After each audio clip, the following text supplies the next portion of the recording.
Secure your tinfoil hats, buckle down tight, and hold on loosely as we soar over the rocky tops of the La Platas on a Rocky Mountain high, get sucked into the vortex of the Four Corners, and settle down snugly at mile marker 420 in colorful Colorado. It is Saturday, March 13th. Sunday, March 14th, for those of you across the pond and beyond. Welcome to We Are Paradox Media's Late Night in the Rockies. I'm so glad you guys could join us this evening. I'm your host, TessaTNT, and I hope you guys had an awesome week and a rockin' start to your weekend. You can find us on so many outlets, and if you're listening live now, you know you're listening on Spreaker.com. We're also being simulcast right now by KPNL, which you can find at KPNL db.com. You can also find us on Twitter, Spotify, Apple Podcasts, Google Podcasts, iTunes, iHeartRadio, CastBox, Tumblr, YouTube, SoundCloud, TuneIn Radio, Deezer, as well as Podcast Addict. Still working on the live video thing. Yeah, it's insane. I've done videos since I was 13, and this technology stuff and these different apps are just driving me batty. So tonight I have a treat for all my guys and gals out there. Tonight we'll be talking to and getting to know Miss Cahni Konig, and she is a psychic medium, paranormal investigator, hypnotherapist, and Reiki master. She is a TV host, radio host, and has done international radio commercials. And there goes that spring flim again. Welcome, Cahni, and thanks so much for coming in tonight and hanging out with us. Thank you so much for having me. I'm super excited, and we were talking on the break about the crazy weather that's been going on. You know, it started getting warmer over here. Now we got a massive snow thing coming in. I wonder what its name is. You said they're now naming snowstorms? Yeah, I was watching the Weather Channel briefly earlier, and I don't remember what the name was. But it said something about a storm and the name, and I said, well, wait a minute, is there a hurricane or something? That's kind of strange. And then I realized they were talking about a snowstorm. It's crazy that now they're naming snowstorms, and I can kind of get it with the way we had that Arctic front that came in and totally destroyed the midsection of the United States. But if they're going to be like that from here on out and they're going to start naming them, that's pretty sketchy. Well, and who names them? That's what I want to know. Yeah, I don't get it. Is there like a storm naming committee or something? They need to give them like really seriously scary names. Name them after like horror movie villains. This one's Jason. The next will be Freddy. Right. Michael Myers. Yeah. That'll be good.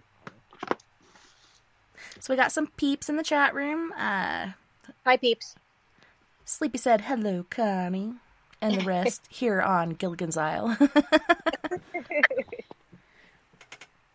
So we got a cool chat room going on. I'm super excited to have you on. I don't know, it's been hard to book people lately, and you'd think it'd be easier because, you know, people have been down with the whole COVID thing and, you know, not working as much and a lot of free time on their hands. And for me, this is my fun time on the weekends. I get to hang out with other adults instead of kids all week and talk about the paranormal, which I love. When did you first get into the paranormal? When was your first experience? You know, it's always been a part of my life. And when I was a kid, I was having experiences. My dad was very much into metaphysics and karma and reincarnation and spirituality. And, you know, it was like that ever since I could remember. When I was maybe about 4 years old, I started seeing this shadow figure in my room. I remember I would see him on my door. My door was open. The room was dark, and you know, and I could see him, and he was very tall, and it's like he had an afro, and I could see it perfectly, just standing there at the door, staring at me.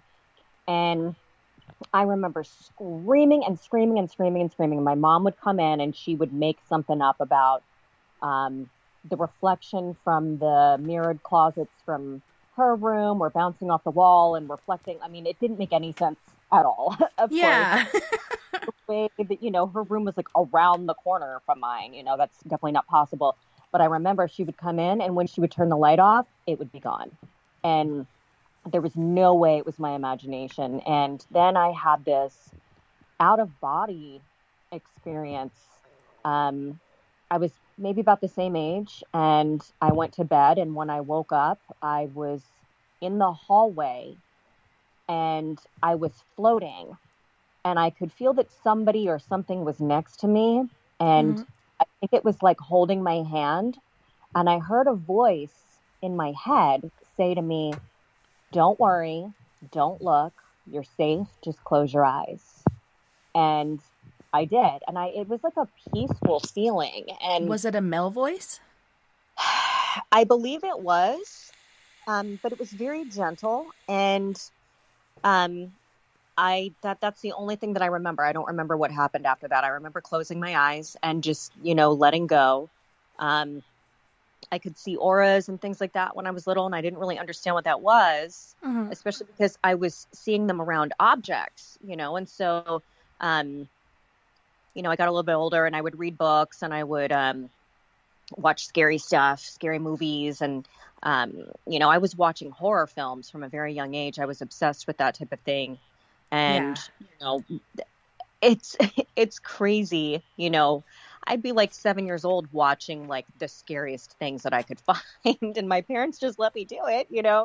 Um, it was just something that I was really into, but at the same time, I feared it. Like, I was so drawn to it, but I felt like if I were to see a ghost, I would fall down and pee my pants and die and pee my pants some more and somehow die again. It's just one of those things. And then I got a little bit older, and of course, you do the whole Bloody Mary and the light as a feather, stiff as a board type of thing. And I did this I went to like a seminar with my parents on like telekinesis and all these, really crazy, cool metaphysical things and spiritual things, and things that people didn't really talk about back then. And if you did, they just thought you're kind of weird and crazy and nuts and everything. And got a little bit older, and I started coercing my friends into going to, the local urban legend haunts to try to investigate. Like, we have a hill. I grew up in Maryland. We have a hill where you put the car into neutral and it gets pushed up a hill, and it's supposedly some ghost children. And so I'm like sprinkling baby powder on the car, and I actually got a level. And the weird thing is that even though you could see that it was going uphill, when you put the level down, it showed it was going down. Mm-hmm. So I don't know what kind of a crazy optical illusion was going on. But I remember doing that because we had gone there a few times, and then I was like, okay, we need to bring a level. And cemeteries, of course, and Crybaby Bridge, and there was a road where a ghost truck would chase you out of, and it did. I mean, I don't know if it was a ghost truck, but we would get chased out of this road every time we went by the same truck. It was really weird, and it didn't matter what time we went. It would always happen. And one time we saw people walking with long robes, walking towards this church on that road. Jeez. Yeah. And then, of course, interestingly, I remember being at a party. I was 10 years old. It was a birthday party, and somebody busted out a Ouija board, and people would go into a room and they would play with the Ouija board. And right when it was my turn, my mom came and picked me up, and she was like early, like over an hour early to pick me up from this party. And I remember I went, I was kind of shocked that she was there, and she looked at me and she said, "What were you doing?" And I told her, I said, "I was getting ready to play with the Ouija board." And she's like, "Don't ever do that." And, I didn't understand. And I thought that it was really strange that she would say that. And I don't know if maybe my dad had told her to come and get me. And, I don't have anything against Ouija boards personally. But I feel, it's a tool, and you should know how to use it. You should know what you're doing with it. It's to be respected, and it's not a toy. So, I'm I'm okay with that decision that my mom made whatever was calling her to come and pick me up. I'm okay with Yeah, that. because there is a procedure, and I used one twice in one night as an adult. Never used it as a kid because I was taught, you know, that's a devil's board. You don't mess with that. So, Right. Right. uh, Yeah, I think my mom still thinks that. A lot of people have that perception. well, I think with kids it's really scary because, they don't know to close it down and follow procedure. You get scared, you go away Right. from the board, you run away, you throw it outside, whatever you Right. do, and you never Hmm. close the session, so you kind of leave that doorway open. So that's the scary part. Right. So that was, and I've never played with one. I have a big tray that I bought from Target actually around Halloween time, and it's really cool. It's this black tray and it has purple writing and it's a Ouija board, but I got it because I really liked it and I thought it was cool, but I never actually did anything with it. It's more of just decor. Mm-hmm. But then, aside from fooling around with those little things, there was an abandoned hospital. And I went to this abandoned hospital when I was 18. And this place was huge. There were tunnels connecting the buildings underneath. Um, Definitely not safe. Crawling in through a window to get in. Mm-hmm. And it was also scary because you don't know if other people are going to be there. You don't know if other people are going to be there, who's going to be there, what's going to happen if you run into each other. The first time I went with 10 people and somehow, and I was the only female, I ended up with poison ivy all over my face. Oh, wow. What the I heck? don't know. Yeah, somehow like we walked through a little tiny patch of woods. Like it wasn't even a patch of woods. It was, like 10 feet long. It was just, and I don't know why there was just this little wooded area. It was just overgrown. And then all of a sudden there were these trees and we had to walk through it. It was like a strip. Um, we walked through it and somehow I got poison ivy and got it all over and it was all over my hand. So I must have somehow touched it and then touched my face. But I remember crawling in through a window and I was in the chapel.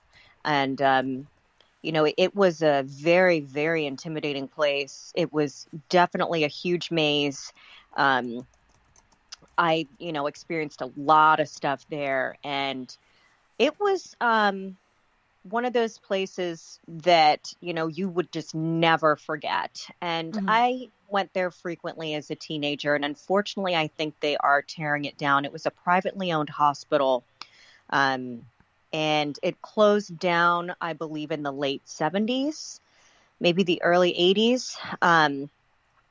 But it was privately owned. And I think, they are, of course, going to put some houses there now.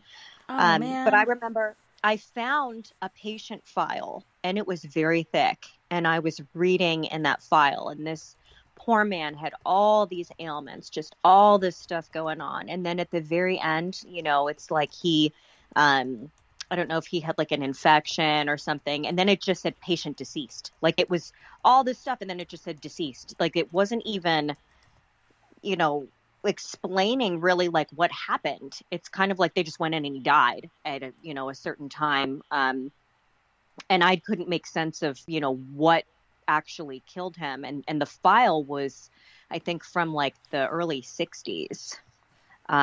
So it was really old. And I had taken a newspaper. I found a newspaper there that was from the mid 70s. I think it was like from like 1974. And I took it. I took it out of the hospital. Uh-oh. And I was like fascinated, reading, you could buy a car for $200, and just reading all these ads and looking at all this stuff. And as we were driving, we pulled over to get something to eat. And I remember I was just really overcome with this feeling that I needed to get rid of it. And so I just threw it in the trash and I was like, I just set the intention. And I didn't even know what I was doing back then, but I was just kind of like, I'm setting the intention that, if anything is with this, it's not going to stay with me. And I just threw it away. But I'll never forget one of the craziest things that happened. I went in there and I went with 4 other guys. 2 of the guys got scared and ran away. and ran outside. One of them like tripped over a bush and fractured his ankle or something, and we didn't know where they went, but they went and they were hiding by the car. And so I was there with two other guys. You're like, man, you guys left me alone in there by myself, a damsel in distress. Right. Not really in distress, but here and you are hiding.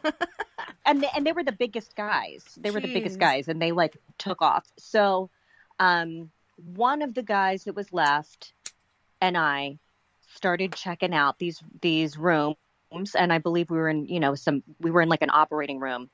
The other guy was trying to sneak up on us, and we could hear him, creeping up on us.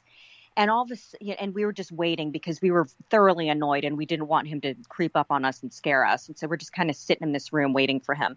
And all of a sudden he comes running in and he's like, we have to go.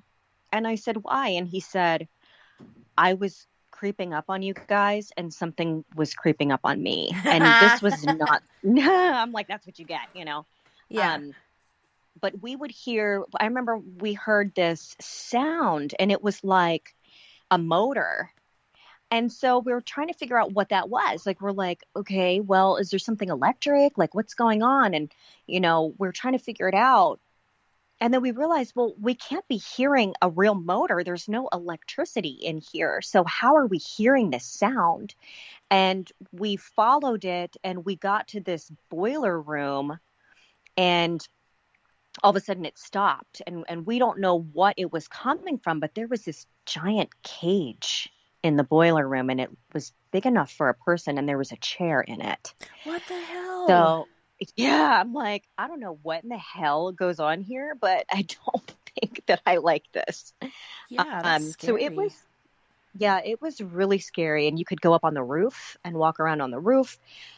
We went down into the basement and there were tunnels. And in these tunnels, there was all this medical equipment. There were old wheelchairs and gurneys and, just all kinds of stuff there. And it was really, really creepy. And one time when we went down there, it was flooded. And I don't know why, like we were trying to get to this main building where the main morgue was. So we're literally walking in water, right? And now that I think about it, I'm like, that's disgusting. Like, what could have been in that water? At one point, it was up to our waist. That's how, it was just getting deeper and deeper and deeper. And then finally, we got to a gate, and the gate was locked. So we ended up waiting all the way back to where we were. But just, I don't even want to think about the nastiness that was in that water. But we just didn't think about it back then. We're just like, oh yeah, well, this sounds like a good idea. We just want to get over here. Oh, well, we're just going to get soaked and do this anyway. I mean, and you don't really think about it at the time. You're on a paranormal adventure and you're trying to find the morgue. And that, your story just then reminded me of another story. And I think it was in Florida or somewhere as well, where they go down to the basement and they're trying to find something. It's like you get down these stairs, there's a wall in front of you and you can go left or right. And the water was pretty deep. One of the guys waited in there and then came back out. And then he decided to get back in there again and go further. And they heard something jump off of the top of one of the file cabinets or something that was down there into the water. And they could see in the water, the water raising up off the back of this thing that was going through the water towards this guy. And he barely got out in time and they ran and never came back. But man, that's insane. And it's like, what is it? Is it some kind of creature? Is it a cryptid? Is it, some sort of lizard? Like what? Yeah. What is down there? Could be a crocodile, alligator, something with all the cuties. I don't know. Chupacabra? I don't know. Yeah. And lizard man. Swamp man. Right. Lizard. Yeah. The thing from the Black Lagoon, or I don't know. Yeah. Is that what it's called? Yeah, that's what I think so. The thing. Yeah, the thing from I don't know, the swamp thing. There's so many of those.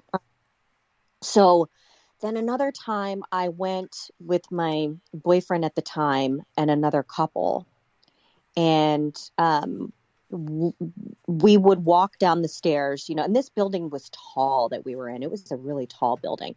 We would walk down the stairs to another floor, And I'll never forget, we walked down the stairs and we hear somebody running above us, running to the stairs. So we turned off our flashlights. And so, I was kind of scrappy. So we're like, okay, if somebody comes running down here, like, I don't know what they're going to do. So we have to get ready in case we have to fight. So we're sitting there, we turn our flashlights off and we're all still and just waiting. And we hear it start to run down the stairs. And it maybe gets about halfway down the stairs and stops. And we knew it didn't make it all the way down the stairs. So you're just waiting. And then we just sat there and waited. And you would have heard, even if somebody tried to like walk quietly, there's no way that you would not have heard it going up or down the stairs. And we sat there for, I don't even know how long. And then finally we went and checked and there, of course, was nothing there. So, I mean, this place definitely had some stuff, but and where was this hospital again? It's in Maryland. Okay. It's called Glendale Hospital in Glendale, Maryland. Maybe that's what it is, and I kept thinking Glendale, Florida for some reason. But I think that's where it was. It's in Maryland. I mean, this place was crazy, and I would love to go there again, but... well, it makes me sad that, they have private owners and they're going to close it down. I mean, there's even old schools that people end up buying and opening it up for paranormal investigators. Right. Because it's becoming a big thing for people, especially during COVID, to be able to go out to these locations where nobody else is. This building, I'm sure it had asbestos. I mean, it definitely wasn't safe. And there was, there was a police substation on the property. I'm not even going to lie. So you're not supposed to go there. So I don't know what they would have to do to make it safe. I don't know what they would have to do in order to make it safe for people to be able to go there. This was quite a while ago, so it may be a liability for people to do that. However, I recently went to Texas and I went to a hospital there. They're turning it into a technical school. And so in the interim, they are allowing paranormal investigations there. So I rented the hospital and it was just me and my friend, just the two of us, two females. And we went to this hospital. This was in September when we went. And it wasn't a huge hospital. It was definitely big enough. But, it's definitely big enough to be intimidating for two people. But, I thought it was kind of cool that they opened it up for investigations. And, they were cleaning it out and doing some stuff and they made sure that it was safe. So they could probably take this place in Maryland in the interim, and allow something like that and just not allow people to go to places that aren't safe, like maybe not up on the roof or maybe not in the basement, but it's a shame, I'd love to be able to go in there. Someone that I know got permission to go in there. They let them in during the day to take photographs. So I guess if they would let somebody in during the day to take photographs, they could allow something.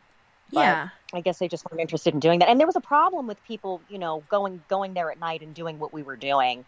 There was a neighborhood nearby and people would park in the neighborhood and the police would get called because there were cars there. And then the police would go to the hospital and, get on the speaker and say, okay, you have to leave. That never happened to me. Now, granted, nowadays, I certainly would not, trespass. Now, thinking about things, I'm like, that probably wasn't the greatest idea. Something happens to you, what are you going to do? You get hurt, what are you going to do? The police would not have come in the building. Really? I don't think so because it was too big. It was so huge and intimidating. If something happens in the basement, yeah, somebody could be in there, like a drug dealer or, homeless people or whatever. You never know who's in there.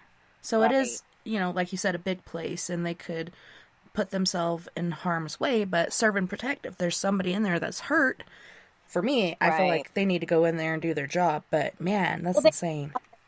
The problem is, if they go, they see that there's a car and that somebody's in the hospital, I don't know if they would go in there because there's so many tunnels. I don't even know how many buildings. And, 5 or 6 floors. maybe it's 7 floors. I don't remember. Some of the buildings were tall, so it would have taken a considerable amount of time for somebody to go through that building to find somebody. Unless, so that, you called for an emergency and said, I'm in this location, and they could go in and find you. Right. I don't know if we had cell service there. I don't remember. But the place that I went to in Texas, we were secured in there with a chain and a lock. That was our security. Yeah, that was our security. And we ended up leaving because it was just the two of us, and some things happened, and we were hearing some really loud banging sounds. And the owner of the hospital took us on a tour, and he had said to us, he said, I'll take you on a tour, but when it starts getting dark, I don't want to be here. And we're like, okay, that's fine. So he took us on a tour, and as we first walked in, all of a sudden we hear this really loud banging sound. And he looks at us and he's like, I don't know if there's somebody in the building, but, I guess when we're doing the tour right now, we'll find out. And I said, okay, that's fine. So we're, and I could tell, like, he just had this look on his face, like he was kind of apprehensive. And so we walked through the building, and at one point, we heard a sound, and there was a big fat raccoon. Yeah, Big Daddy. So cute. Yes. And this raccoon, was chilling. It had its spot in this room. It had like a nest or something. And so we're like, okay, that's cute, whatever. And we walked through, and then we left, and then we came back when it was dark, and we started our investigation, and we started hearing that sound again. And I'm just like, oh my God. And right above us, we were on the first floor. Right above us, on the second floor, there had been some satanic stuff spray painted on the walls and on the floor and things like that. And I didn't get the feeling that it was, real satanic rituals and things like that being done. I kind of got the feeling that it was teenagers just kind of fooling around with that kind of stuff. That's what upsets me. Like, we go into places, we don't break things, we don't vandalize, we go there for the adventure of, like, figuring out what the story is, trying to help somebody, on the other side. Why are you still here? Are you happy here? You just like to hang out here? Whatever. And they go in and break things and paint on the walls, and sometimes there's different sigils put on there, even with chalk. Right. So that's why they shut these places down. Yes, exactly. They had covered it up, but before I even went in there, because, I didn't know, as soon as we started approaching the area, it was in a cafeteria, I knew, I said, okay, this area has some issues in it. And, even if somebody's not doing rituals, it's the intention behind it. And, there was a lot of drinking and drug use and stuff like that going on. And I feel like that, that was happening in that area, along with, perhaps somebody trying to fool around and pretend or act like they could conjure something up, not knowing what they were doing. And so I could feel it, but it wasn't, it just didn't feel like it was really, really bad, really, really serious. But, the banging sounds that we were hearing sounded like they were coming from that area. And it was so loud. And my friend was like, oh, that's the raccoon. That's the raccoon. And so we kind of were trying to tell ourselves that it was the raccoon, to make ourselves feel better. Yeah. And so we went down in the morgue and, had a great time in the morgue and I have a Steve's box, spirit box, and got some great communication. The spirits were actually pretty friendly. A Steve Hoff box or Steve Holty? Okay. From Holty Paranormal. So he makes Steve's boxes, and I really, really like mine. I have number 155 of 155. So wow. Yeah, the last one. Save the best for last. Yes. So, we were in the morgue, and then we came back up and we're hearing that noise again. And I'm changing some batteries in my camera. And there was, we were in a kitchen area, and we could see down this hallway, and then there was like a cross hallway, and in this cross hallway there were motion detector lights, and this was the only place that they had them in the building, which I don't understand. Yeah, weird. All of a sudden I look, and the light on the far left comes on, and I'm like, oh boy. And then the next one comes on, and then the next one comes on, and I'm like, holy shit, something's happening. And I'm like frozen, just like waiting to see what is setting these lights off. And we're just sitting there watching and watching. And all of a sudden I look, fat ass raccoon comes strolling down the hall. And I was like, really? So I started laughing. And then all of a sudden, this giant shadow figure appears on the wall. It must have been about 12 feet tall. Holy shnikes. And it looked like Anubis. It had like is it a jackal head? Is that what it is? Yeah, the jackal head. I've seen that. Yeah, sucker too. And I think Anubis is like, and I may be wrong, I think isn't he like the guardian of the underworld or like something? Something. Yeah. So when I first saw the jackal, I was like, it looked like Anubis. It was on its hind feet. It was running back and forth at an expedient rate of speed, and it looked like Anubis. And then I did some studies, and it was the jackal. Because, like you said, Anubis is the guardian of the underworld, and Anubis is generally interacting with different negative experiences. Like at the place where I saw it was where my daughter's friend was murdered by his father. And he was in that house. And we went to check it out, and my mentor cat and my friend Glow go across the cattle gar, and me and Sadie are sitting there just staring at the house with our jaws dropped wide open. And they're like, come on, we only have a little bit amount of time. Let's go. And we're like, we can't. There's somebody in the house. And it looked like the TV was on in the background, like that bluish green color. And you see this dog thing running back and forth in front of the windows at a super speed that nobody could run. That sucker followed me home. My roommate was dating my neighbor at the time. And as I drove home that night, he said he saw it chasing my truck. Oh, my God. No, that's not cool. That is not cool. I can't even imagine that. He wasn't that tall. That's insane. This was so big. And I just kind of watched it. And then all of a sudden, the light on the left goes out. And, it starts the light going off in the same order. No. And I'm like, oh, my God. And then right before the light near this shadow went out, it just disappeared.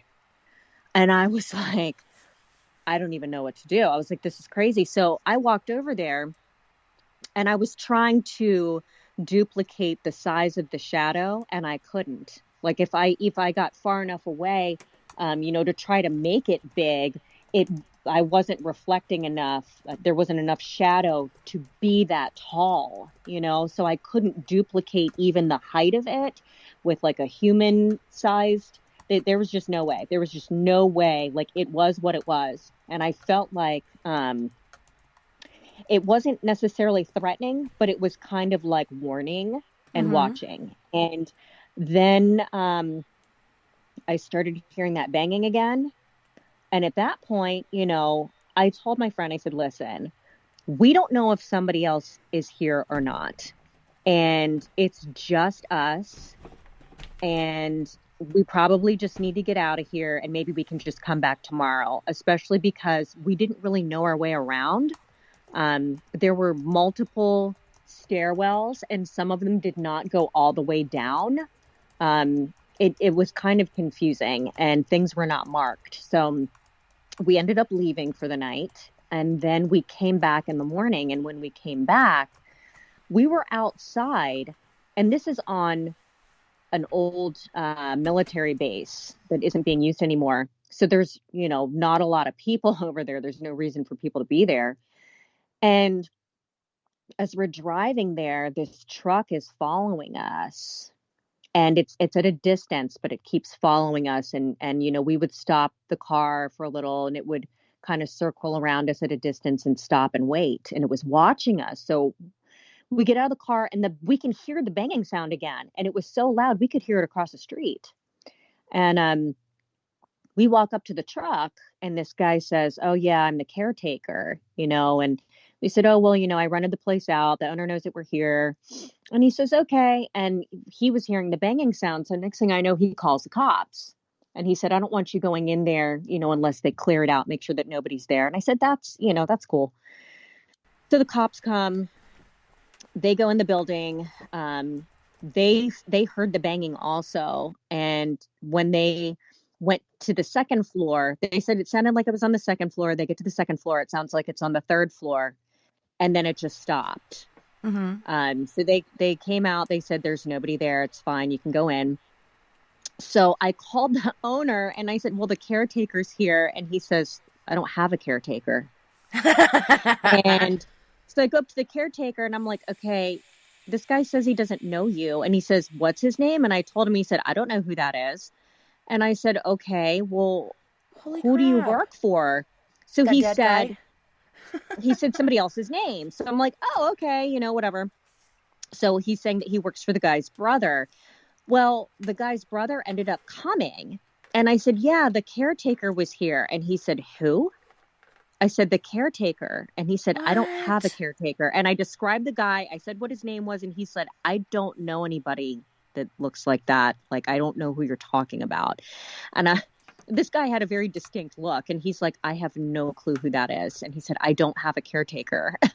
Like, was this person even real? Like, I don't even Right. Is this a freaking ghost that looks like a person? And that's what I've said to people before. Like, I've been contacted by people, hey, I've never had a paranormal experience. What do I do? Like, open your mind, know that there are things out there, and be aware of it. Like, you could walk past somebody on the street and not even know they're not a living human being. That is so crazy.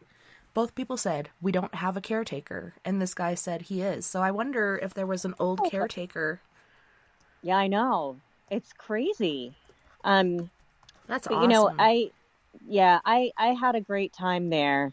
But, I love old hospitals and things like that. So, back to when I was growing up, I started doing, residential stuff and just poking around. And I would go to Gettysburg a lot and, Harper's Ferry. And, we have a lot of history up in Maryland and stuff like that. And so I would go to all these places and do what I could do. And I didn't really join a team or anything. I just kind of freelanced with people. And then I moved down here.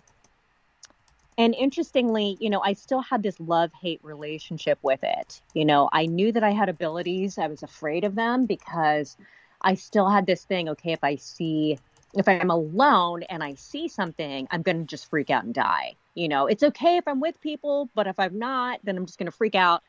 But I, kept having experiences and things would happen. And even when I was alone and I was living down here, I would have some experiences and I would just kind of excuse them and try to rationalize it.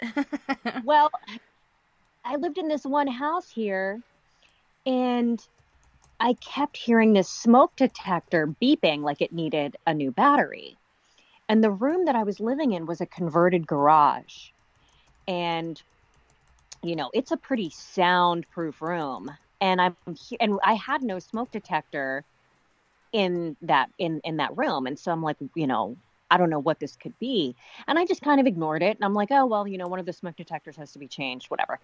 So I was living there with my husband at the time and a friend of ours.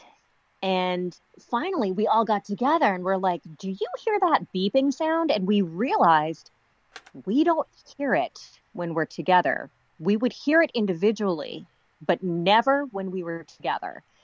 And it was so strange. And I was sleeping and I had 2 dogs.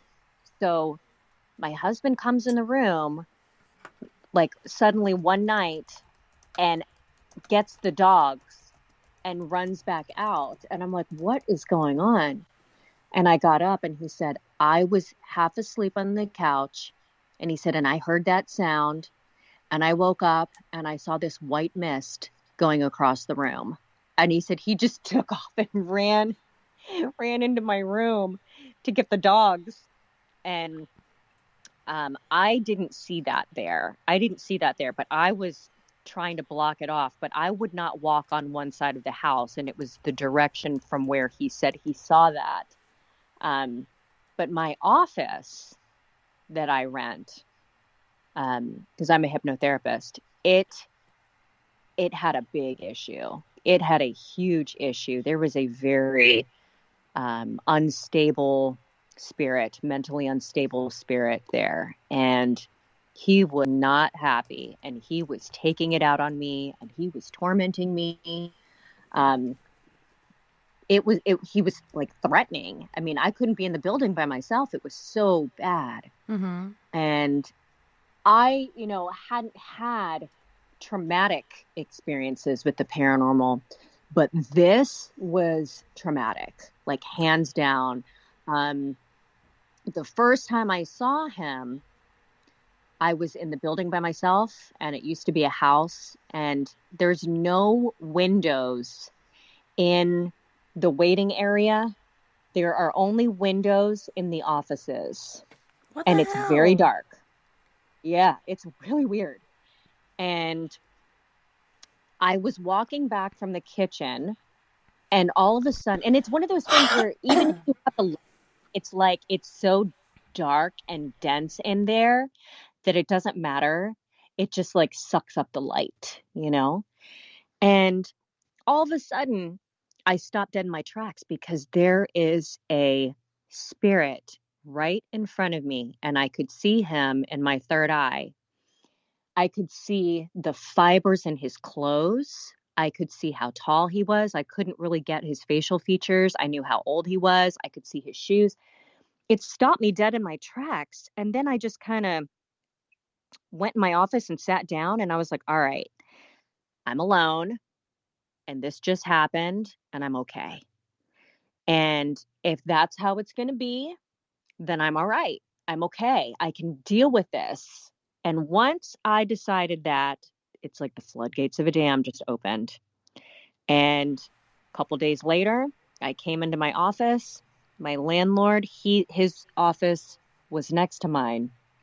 And I come in and I put my key in the door, and I see there's this like shadow figure right next to me peering into his office.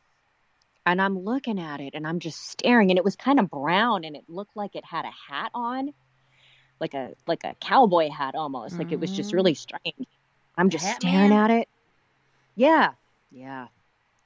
And all of a sudden, like I'm turning my key as I'm staring, this thing turns and looks at me, and it jumped back like I startled it. Like it was kind of like, oh my God, she can see me. So I just walked into my office, and I sat down, and I was like, okay, well, I guess I'm okay. I just saw one physically right in front of me, and I'm fine. No adrenaline rush, nothing. It was just kind of like, this is weird. So then it's like it was on. I would see him all the time. He was threatening towards me. I could tell if other people left the building. I could feel it because it would just get so dense and so heavy, and I knew instantly that I was alone. So I would spend a lot of time on the phone, if that happened and somebody left and I was the only one in the building.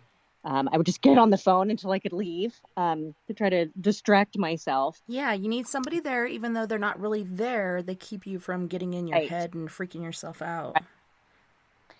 And, this building, it's small, and the tenants, nobody could seem to stay there. I've been there the longest out of anybody there. The landlord even moved out. So now I'm really the only one in the building. There's 1, 2, 3, 4, 5, 6, 7, 8 suites. 7 are empty. Wow. I mean, what does that tell you? No, like the energy is just so weird, and everybody tells me that my office has different energy than the rest of the building, and that's absolutely true. Like I declared that this man could not come into my room, and he didn't, because I had set that boundary. And I'll never forget, a client was in my office, and normally I would walk out with them even if I had somebody Next, I would walk outside and wait for the next person. That's how bad it was. I couldn't even be in there alone for 10 minutes. So this guy, it was a Friday evening. It was about 7:00, and he's like, "Oh my gosh." And he's like, "I'm so sorry. I got to get out of here." And he just like took off. And so I was there by myself. So I called my ex-husband. I knew he'd answer the phone. So he gets on the phone with me, and I walk into the bathroom to go wash my hands. And as I walk out, I see a flash of this man in the lobby. And I just got this screaming in my head. And he was saying, "Get the F out of here. I'm going to kill you." So I ran in my office, grabbed my purse, shut the door, and just took off. And I was like so shaken. It just felt so threatening and so bad. It was just, it was really intimidating. And I wonder if he had an issue with women. Not that well, you're in his space, but you're a woman. well, I know what happened. So I was getting really sick and tired of this. And so I was going to metaphysical shops. I'm like, I don't know what to do. I've tried doing Reiki. I've done chanting. I've done sage. I've done salt. I've burned other things. I don't know what to do. I've tried to tell him to go. I've, in the name of Jesus and in the name of this person and that person, I'm like, I don't know what I'm doing. I'm just doing everything. And so they would tell me to do this and do that. And I would try. It wouldn't work. Sometimes it would just kind of push him into another suite. And I didn't have access to all of the rooms. And so I'm like, I don't know what to do. So then this woman comes in for a session, and it was a Sunday. She comes in and she sits down, and she's just kind of looking around, and she says to me, "I didn't know if I could come in this building." No, she said, what did she say? She said something like, "I was really nervous to come in here." I said, "Why?" I said, "We're going to have a great session." And she looked at me and she goes, "That's not what I'm talking about." And I was like, "Oh, And she said, "Yeah, I'm a medium." And I was like, "Oh, okay." And she looks at me and she says, "Well, you are too." And I said, "Well, I don't know what I am." I said, "But, all I know is that this place is really scary." And so we're just talking about it and stuff. And all of a sudden I hear this disembodied scream in the hall. Ugh. And I stopped talking, and I looked at her, and she said, "Oh, you heard that?" And I said, "Yeah." She said, "You're not hearing that audibly. You're hearing that psychically." And at that point, I got so mad because I did not want that. I did not want to hear like that. I started pacing back and forth because I realized I had been hearing that for a year. I'd been hearing those sounds in the hallway, but I'd been excusing them. I'd been, just something would talk me out of it. And it did a good job because I wasn't scared. Like I had some sort of self-defense that was, oh, that was just this or that was just that or whatever. And I believed it. But it's like once he said that, all of these times when I was hearing it came flooding back to me, like in a movie. All of a sudden you're like flashing different scenes. And it's kind of like you're going back to what your parents did. Ignore it. Yeah. This is not real. This is something else. I'm going to rationalize it. So, at that point, and I think, the only reason why my mom did that is because she didn't know what to do. She didn't know what to do with something like that. Yeah, if she's honest with you, is that going to freak you out even more? She doesn't want to traumatize you, even though you're already traumatized. For me, I'm just honest with my kids, and I tell them what I know so they can protect themselves. Well, my dad taught me protection stuff too, and so that helped. But in this situation, I felt helpless because everything was coming to me so fast, and I had tried to make him go away, and I had tried to do all these things. Then this thing starts screaming my name in the hallway. And at that point, I was really upset because I don't want that. Like, that's really traumatic. Hearing that's personal. Disembodied. Yes. And this is my space, So I'm freaking out. And then and then I said, "You know what? We just have to do this session." We were in my office for 6 hours because she's like, I'm not going in the hallway. She's like, I'm not leaving here. And I'm like, I can't. And I said, God forbid one of us has to go to the bathroom. And she said, oh, well, we're going together if that's the case. I said, yeah. Yeah. We That's were what girls seeing do. right. We were seeing shadow figures walking back and forth outside. I mean, it's like they were just trying to antagonize us. So I, as a hypnotherapist, I say certain things. I know what I'm going to say. I'm used to this. This is what I do. And so I said, we just need to do the session. Like, I'm not going to let this thing take over so that we can't do what you came here for, And so I started doing the session and I know what I'm going to say. And all of a sudden, I felt like I was just going to cuss her out.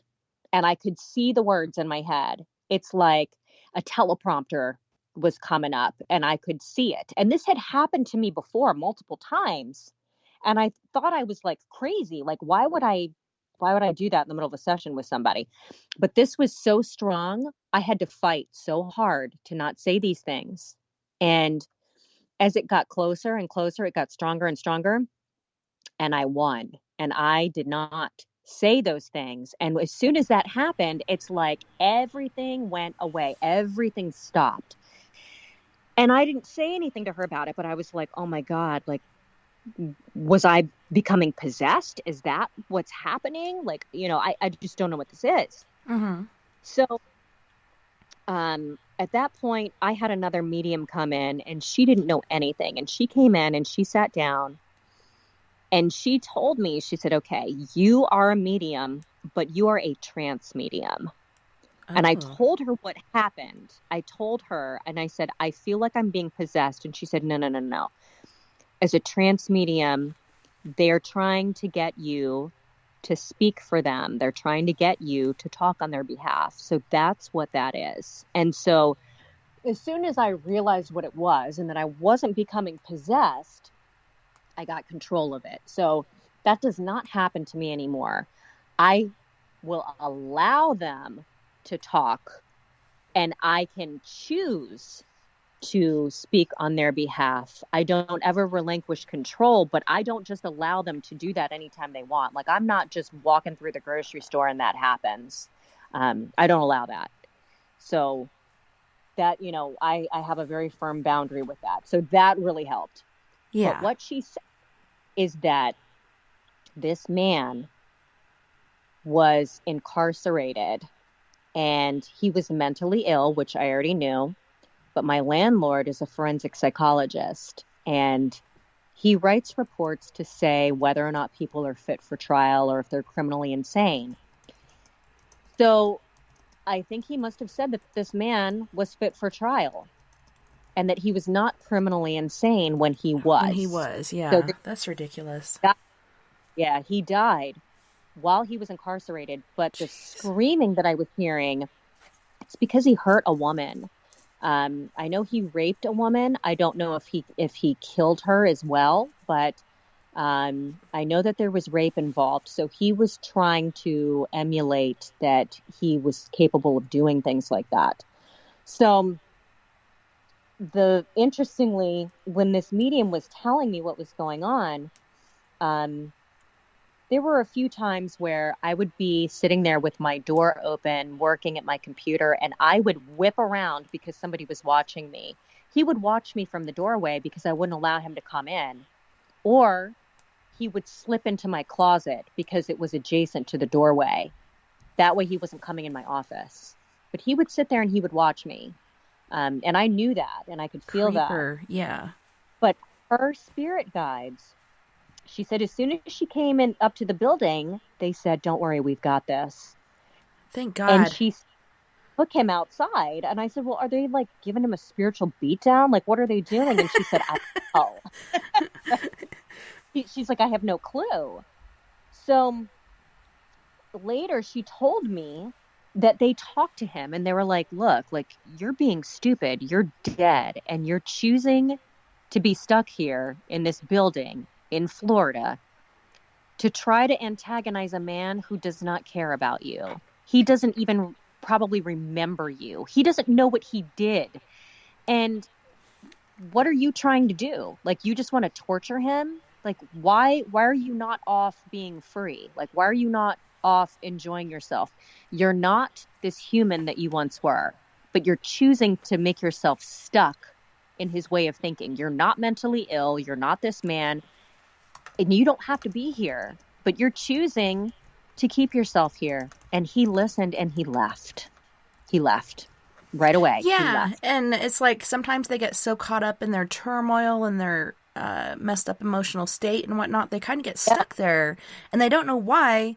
And what happened to him was so very wrong. I don't know if there's a way to do like a service or a prayer or something for him to make him feel better, but I'm glad he's not there stalking you anymore. That's insane. And this was a huge lesson for me too, because, you know, I'm like, how am I doing all these things that everybody's telling me to do to get rid of this man, to get rid of him? Mm-hmm. But the answer, he needed help. It's not about getting rid of them, because you get rid of him and where does he go and what does he do? Yeah, you know, he's not going to a reason. Right. He needs help to transition. He, you know, it's like, even if he was living, like, he needed help. Everybody needs help from time to time. And this poor soul needed help transitioning. He did not want to go because he thought that he had to do this. He was so stuck in that way of thinking. Yeah. So I'm glad that none of the things that I did worked, because then, you know, he would have been someplace else and he would have been stuck. Yeah. And not at peace. You know, on to this guy's house. Lord's house. On that note, sister, we do have to go to our first musical break. On this break, we got Tamara Bubble with Cute Panties, as well as Out the Mud. And what is the other song she's singing? I got to scroll down here just a smidge. And Laundry. And we also have Britt Casey with Mr. Cellman, which is kind of an old remake on Mr. Telephone Man. And then we also have Roy Washington, who is our musical host. He gives us all of our music to play on our show for free. For free. I love it. We'll be back after this musical break, you guys. Don't go anywhere. This is going to be awesome. Yeah. Bubble on that. Yeah. Real cute. Underwear.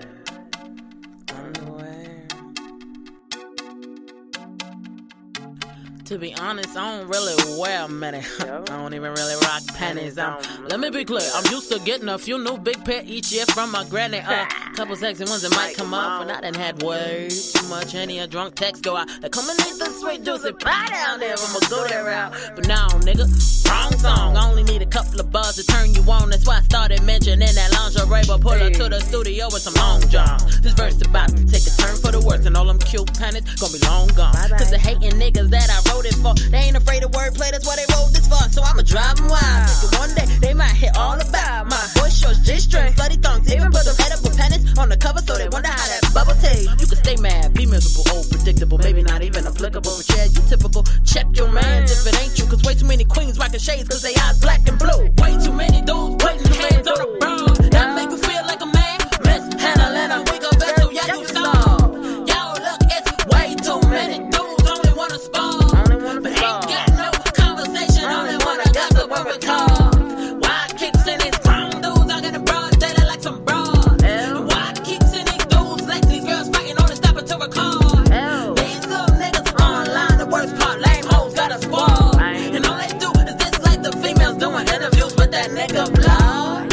I be like, come in, big boy, take off them drawers. I just came from shopping, let me slip you into something real soft. Prefer the laces satin or the silk, cause I'm pretty little rose, they gon' hang off your balls. Look at you sitting pretty, yeah. You the type that rock them cute pennies, yeah. Come here, you cute, yeah. Real cute, you hating on a female, cute, real cute. Why you might be getting money? Maybe that's why you sag a let them punish out. Oh, by the way, cute pennies, bro, real cute.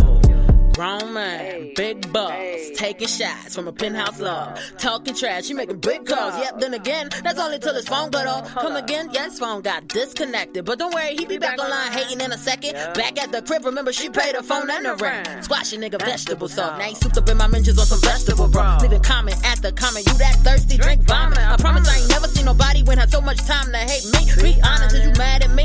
Or the fact that I'm grinding? It's a fact that I'm winning, son, I really be shining. Why you pressed, I'm a diamond. You ready to swing on this little bitty girl, so don't tell me I'm lying. Way too many dudes putting hands on the bro. That make you feel like a man. Let's handle it, I wake up vessel, yeah, you saw.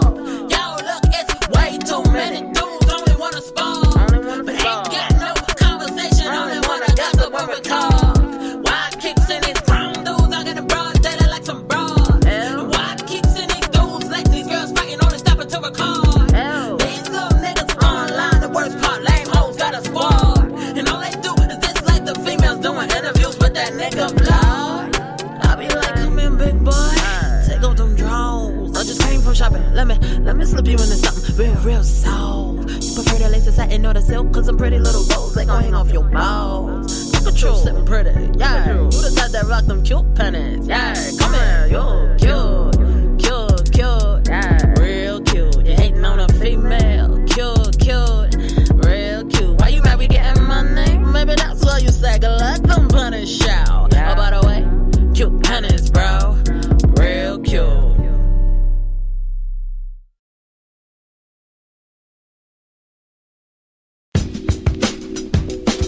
Yeah. Come on.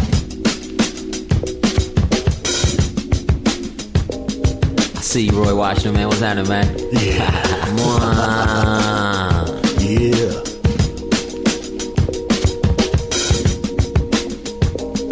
They never say it in words, but in deeds wars declared. Justice is gone and the sight's none is spared. Especially the kingdom encased in melanin. But these suckers are weak, kings and queens will ride again. Come on. Slackers with badges, the white sheets and the maggots. Watch them fall as I tag them because I'm better than average. A sharpshooter with words with my eye to the scope. Can they escape when I've donned the black cape? Is hell no. I'm a ninja for right, who can vanish from sight. Pick you off in the night, but still the Lord is my light. Perceiving all you see, the truth behind the scenes. Instead of jumping bandwagons, the light says believe in me. Cause you're a puppet, no doubt. 45th turned you out. Though I saw your lips moving, no sound came out. So I was sent from the heavenlies, born so you could find me. Swam the scene and stream, took flight during the 90s.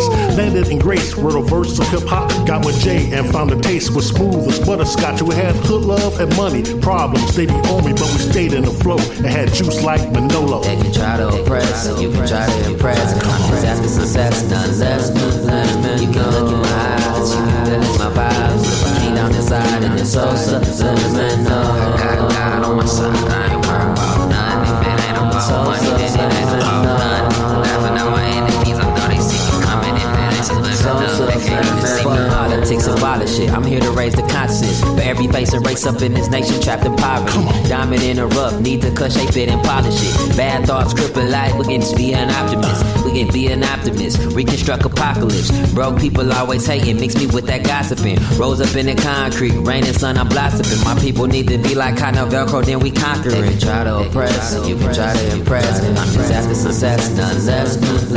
You can look in my eyes, you can feel in my vibes. Came down inside and it's so subliminal. Got God on my side, I ain't worried about none. If it ain't about money, then it ain't about none. Laughing at my enemies, I know they see me coming. If it ain't subliminal, they can't even see me coming. The 45th is a joke, and he's weak in disgust. He plans to divide, but there's no stopping us. If we have to fight, go toe to toe for our lives, we prevail and got sight, cause only light I recite. I blow my lyrics like a shotgun, camouflaged inside the tracks. Now watch the suckers run. I'm moving fast enough, heads up, now here I come. I designed 50 ways to make this murder fun. I spit the lyrical rain that coat the concrete, that give life and take form. Arise and walk the street. Am I the greatest to spit? Feel the spray and we'll see. Let it dry, all the lies and the truth will point to me. Even when surrounded by a million MCs, I'm the one under the sun who's the greatest of these. I got the Holy Ghost juking and tapping while I'm rapping. Sticking and moving like Roy Jones, I'll make it happen. Even animals move when the novelist is rocking. My doggy started barking, his ears just a-flopping. Subliminally, I penetrate camps like an enemy. Flicking the lights, cancel sight, cause you're not seeing me. They can try to oppress, you can try to impress. I'm just after success, none less. You can look in my eyes, you can feel in my vibes. Live a king down inside. And it's so subliminal. Got God on my side, I ain't worried about none. If it ain't about money, then it ain't about none. Laughing at my enemies, I know they see me coming. If it ain't subliminal, they can't even see me coming.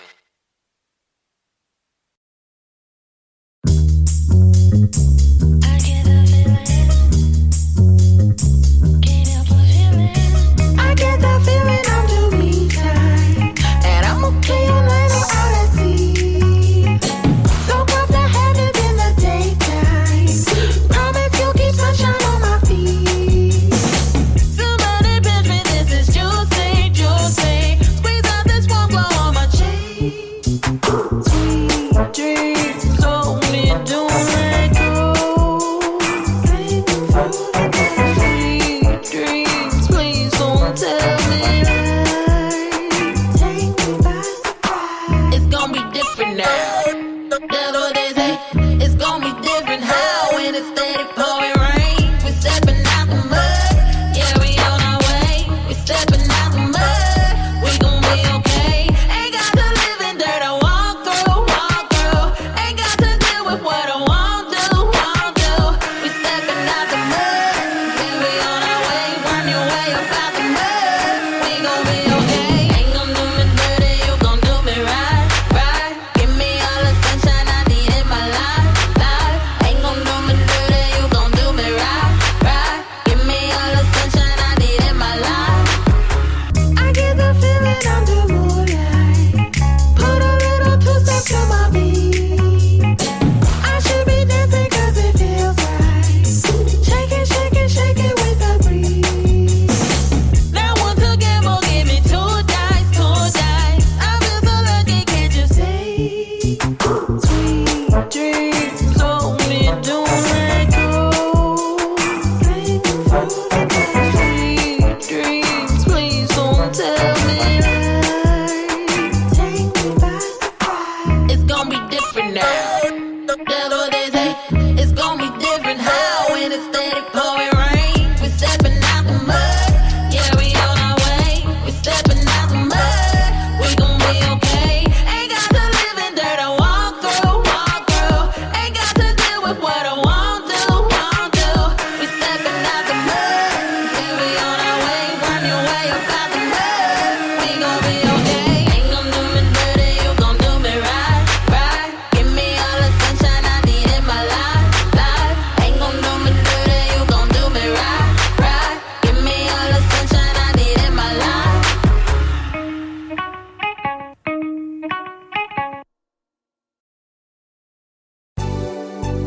Hello? I'm trying to call my baby, but it's poor reception, though. 'Cause she ain't picking up. Hello? Hello? Listen, Mr. Operator. I've been up all day and I'm trying to dial my baby's number. See, it only rings straight to the machine. 617. Now I know something must be wrong with this cell phone, 'cause my baby knows she wouldn't hang up on me. So tell me what's going on. I see most of the time phone only ring twice. How you doing, boo? Cool, how's your date? Nice. Now she ain't picking up, plus a text her. Put it to your plane, she's the one to get next to. It's not just the way, it's all day with affection. I'm hoping this detection is poor reception. Straight to the machine, mean it's like clicking my car, get connected quick. I'm saying, hey, Mr. Cellular Phone Man, I see there's something wrong with my line. I try to dial my baby's number, but get click every time. Mr. Cellular Phone Man, I see something wrong with my line. I try to dial my baby's number, but get click every time. Why she ain't picking up, yo? I see the phone rings quite a few times before any answer. And I know she's home, well at least till 3. And I know she's home. Now I don't mean to be any bother operator, but could you just check and connect this call for me? 'Cause I know she's on. Now see, the first time I call, I'm like, maybe she working. And the second time I call, I'm like, little bit hurting. But the third time I call, I'm like, going berserk. And now half a day gone, can't get her on the horn. Usually in the morning, maybe something wrong. I mean, she wouldn't take this long to call back. See, we tight like that, she's supposed to be mine. So could you please try it one more time? Hey, Mr. Cellular Phone Man, I see there's something wrong with my line. I try to dial my baby's number, but get click every time. Mr. Cellular Phone Man, I see something wrong with my line. I try to dial my baby's number, but get click every time. Why she ain't picking up, yo? For some reason, it's like she ain't home. Just wanna get my baby on the phone. Now I know that she's there all alone. So can you please hook up my cellular phone? Hey, Mr. Cellular Phone Man, I see there's something wrong with my line. I tried to dial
up on that washer, hit the spin cycle till I come home. The way where I'm at, I'm out here breadwinning, so don't hit my phone. Should've never gave you treats like that. You got a sweet tooth and won't leave me alone. And every time I try to get some sleep, I wake up cause you doing me wrong. Sneaking up under covers, used to fight it, but I love it. Hate it that you got me weak, cause now we ruin all these sheets. Like who doing laundry? Who doing laundry? Who? You doing laundry? Who doing laundry? You doing laundry? Who? You doing laundry? Keep playing, think I'm playing. I'ma have you doing them dishes too. Better lick them plates clean, be grateful for this delicious food. Why you want no fours? What you scrubbing floors cause you want some more? But you like it dirty, you is so dirty, you like it dirty. Sneaking up under covers, used to fight it, but I love it. Hate it that you got me weak, cause now we ruin all these sheets. Like who doing laundry? Who doing laundry? Who? You doing laundry? Who doing laundry? You doing laundry? Who?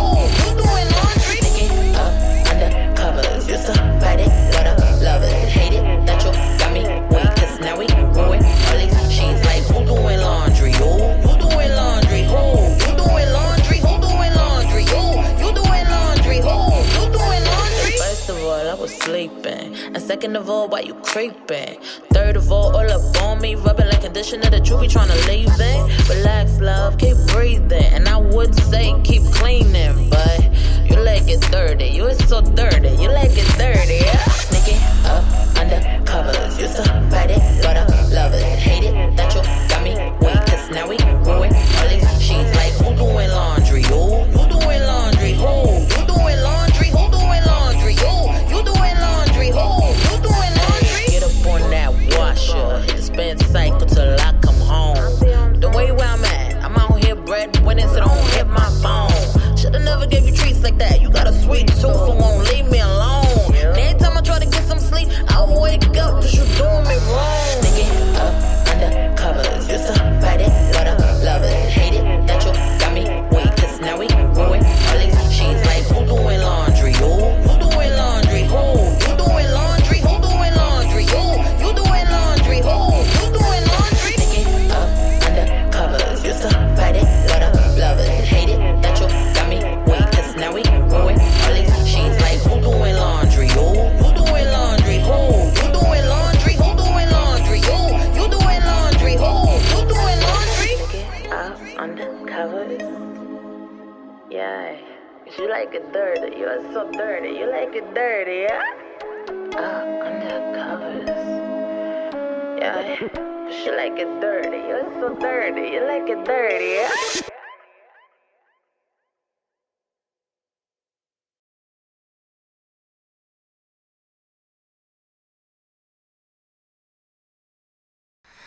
Welcome back, everyone, and thanks so much for joining us tonight on We Are Paradox Media's Late Night in the Rockies. Tonight we have Cahni on, and it's been awesome. And everybody in the chat room is saying, great show. And somebody at the beginning was like, man, this chick knows what she's talking about. I could listen to her forever. I love your stories. Aww. And I'm really going to start nitpicking after a while and be like, so tell me more about this one. But I felt bad because I had to cut you off with the certain entity we were talking about before, of the guy that was not mentally capable of going to court and went to prison instead of somewhere where they could have helped him. You know, and I'm not saying I feel bad for him for assaulting women and stuff, because that's wrong either way. But still, he didn't get the help that he needed. They just threw him away, basically. And I think he was really upset about that. Yeah, I mean, it was the point where it was haunting him even in his death, you know, and I'm just glad that it ended up the way that it did. And although I dealt with this for a long time, I'm grateful for the experience because it helped me to get stronger. It helped me to really want to hone in on my abilities more. So I started doing some development classes and things like that. And you know, got some really good mentors to kind of guide me along and to have a better understanding of what I was dealing with, and, you know, learning different techniques and things like that. So my whole thing is, you know, it's something that I really needed to embrace. And I've definitely done that. So, you were talking earlier about trans, I don't want to say transgender because somebody in the chat room was saying that, but trans psychic, was it? Or trans medium? Yeah, trans mediumship. So what exactly is that? Is that like a multitude? Because I could sit there and say, I'm this, I'm that, and this, and this, and that, still trying to figure out what I am. Does that mean you have several different psychic abilities? So a trans mediumship is somebody who allows spirit to speak through you. Not everybody wants to do that. So the difference between that and channeling is when you're channeling, it's not a human. It could be like a spiritual being, an angel, a guide, somebody along those lines. And I do that as well. But trans medium, basically I can go into a trance and I see what the person has gone through and they can speak through me and I feel what they're talking about. But I allow it to flow. It just kind of flows through me. The first few times I did it, I was in a very trusted development group and we turned the lights down low and we had a red light and our faces would change because you allow the spirit to come very close to you and their energy kind of meshes with yours. So you can see facial features changing. I remember one time they were telling me that I had a mustache and at one point, right, as we were doing I hope I don't, as we were doing this exercise, like I would switch from a male to a female to a male to a female because these two energies were both trying to get me to communicate with them, and it's very helpful when doing a spirit release. So, I do spirit release, and with spirit release, it's like they're speaking through me and I can have somebody else kind of do like a therapy session for them. I can do it myself, but I prefer to have somebody else help me with it. Sometimes it's just better to have a different perspective. And sometimes I can chime in with my own consciousness as well. So it's like a double team. Sorry, my dog's making sounds. Oh, I know Daisy. She's breathing. It's so cute. Her little snouty breath. The noisy French bulldog. She makes snoring sounds. She's so cute. But, trans mediumship, it's, with a purpose. To deliver messages, to help with healing. If a spirit needs help, you can help them into the light. As a hypnotherapist, I do regression therapy. So I regress people to past lives. I regress people to childhood. And you can do the same with about that. Yeah, because you said you did hypnotherapy, like past life regression. Amazing. I haven't done it. I've been offered. I'm scared, but it's amazing what I've heard. I'm afraid somebody's going to go in my head and knock over the lamp on my table or whatever. Like, they're going to mess something up. But last week we had Dave and Carla on, and we were talking about past lives, and they've written 2 different books. They have another one coming out now, and they're like, no, it's okay. Like, they can't make you do something. Like, you see people get hypnotized, and they'll act like chickens or whatever. They can't make you do anything you don't want to. And they're just taking you back and helping you to remember. Right. If you wouldn't do it, kind of like if you wouldn't do it when you're drunk, you wouldn't do it when you're in hypnosis. You know what I mean? Because it just makes you very, you know what's going on. So it's different than being drunk. You know what I mean? Yeah. Because when you're drunk, you kind of, maybe a little bit more cold. Or you or you black out or something, but it's not like that. It just is so relaxing that you might be, let's say that you're like, I would really like to get up in front of people and sing, but I'm too nervous to do it. If you were in hypnosis, then it could be different because that's something that you want to do, but your inhibitions are lowered, but it's not like you're a zombie, but when you're in hypnosis, you're not unconscious. You know what the hypnotherapist is saying to you. You know the thoughts that are coming in your head. You could lie to the hypnotherapist. You could say, I don't want to do this. I don't want to talk about this. Anything that comes up is coming up because it's ready for you to deal with. Mm-hmm. So if you went into a past life, it's coming up for a reason. And it's coming up because you can handle it. It's coming up for a reason, for healing purposes or because it's something that you need to know. So your subconscious is always going to protect you. It's not going to take you to something that you're not going to recover from. I've had my own past life regressions, and, they've been far more crazy than any of my clients. So, right? You're like, don't worry, I'm not going to judge you. My shit is crazier than yours. And, they were trying to take me to childhood when I was in hypnotherapy school, and I actually went to a past life accidentally. Oh. And that happens sometimes. It's because it's where I needed to be. So as soon as I get into the past life, I realize I've killed somebody. Oh, so no. I said, I killed somebody, and everybody in the room kind of gasped because they thought that I was in childhood, right? So my teacher, I don't think she killed somebody as a child. I think she's in a past life. And I said, yeah, it's a past life. And I had killed my husband. I stabbed him. He was choking me. So Yeah. I ended up getting and stabbing him. And I was in London. It was in the 1800s. I ran outside. I was trying to hide. I was in the streets. I didn't know what to do. He was accusing me of having an affair, and I wasn't. He was doing it. It was just really, really traumatic. And then at another point, I was sitting at dinner talking to a man, and I was asking him for help. And, I was looking to him for guidance and for help, and I didn't know what to do because I was very poor. I was a seamstress. I did not have an education. I knew that they were just going to throw the book at me, and I needed help, and I didn't know what I needed to do. And as I was asking him for help, it's like this man all of a sudden went from being very kind to just shutting down and wanting nothing to do with me. And he did not want to help me. So at that point, I ended up killing myself. I stuck a knife in my arm, and I just pulled it straight down towards my wrist, and I felt it, but it wasn't painful, if that makes sense. It's like I felt the pressure in my arm, and I felt the relief as I did it. And it was like a relief because I was getting out. And then, I separated, my consciousness separated. And at that point, consciousness looking down at this body, and I'm like, I messed this one up too. I messed this one up.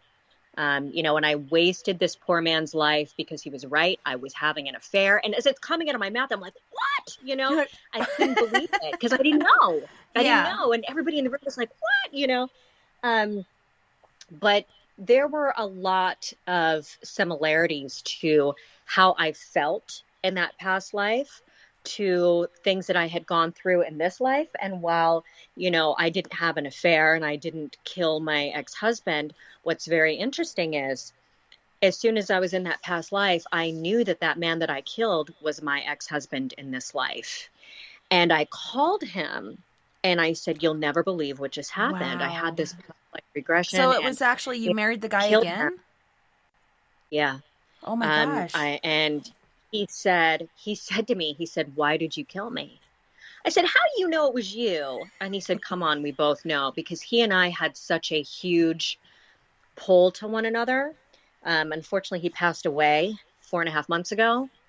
And it's like, he was very much a huge part of me. We've had this huge soul connection, and he knew right away that it was him. And it was just crazy. Luckily, I did not kill him in this life. And, the situations that happened, they weren't the same. But, we had a lot of lessons together in this life. So it was very eye-opening. And then I was in a circus freak show. I had a tail and I was a monkey girl. And this man was holding me captive. And it wasn't anybody that I know in this life.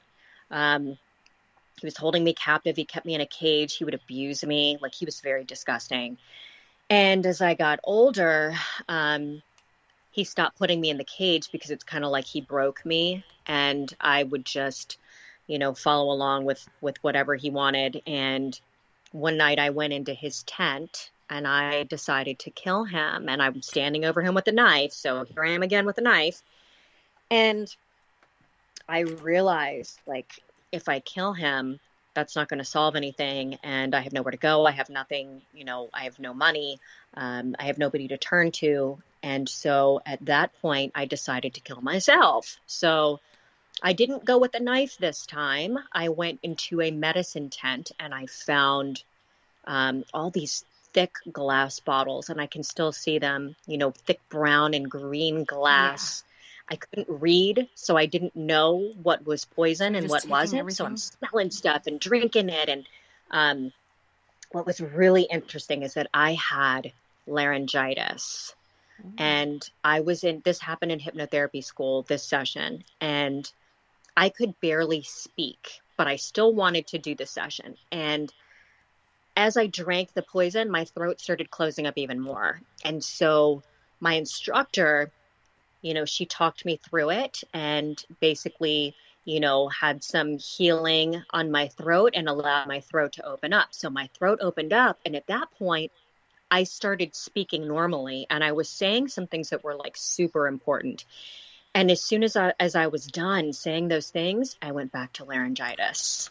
Man. And I mean, it was just a really powerful experience. But, I do past life regressions with the purpose. It's not just to see who you were and to send you on your way. We want to see what the life's lesson was, the theme. If there's any people. I think a lot of it, I don't know if you think this, but in my thought process, I think a lot of past life things can stick with you and you have issues still with them today. So I think past life regeneration is a good thing because you can realize what happened in the past and you can deal with it today and kind of move forward past it. But I could just be making this shit up. The way I look at it, I have a few different theories. So the universe is going to keep showing you what you need to learn, and it's going to throw it at you in all different types of ways. And let's say you don't learn it in one life, you're going to repeat that lesson.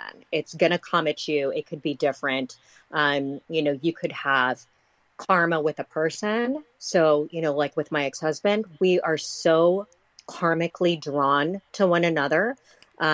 It's like, I've never felt that way with another person. And I'm not talking about like in a sexual way. It was such a familiarity. And I knew what he was thinking. I knew what he was going to do before he could do it. He would literally call me on the phone laughing hysterically, not saying a word. And I'd be like, oh my God, I know. And we would just have a whole conversation like that. And from an outsider, they'd be like, what the hell are you talking about? But we knew. It's like we were just, communicating in that way.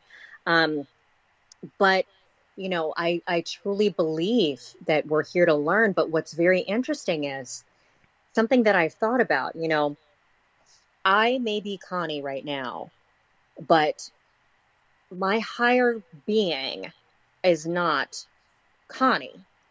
It's whoever I've been. And, I have like a soul name, like a main name, who I am.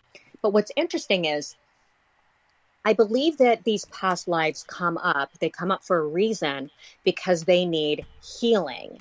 So what if, I'm just going to use a name. I can't remember what her name was. The girl in the 1800s. I'm going to call her Elizabeth. I know her name began with an M. Let's say Elizabeth is in London haunting her former residence, right? That was me. So part of me is haunting this residence because she has unfinished business. She died in such a traumatic way. So by healing that using past life regression, what if it helps the spirit of Elizabeth heal and she moves into the light? Because that's awesome. Something that I help.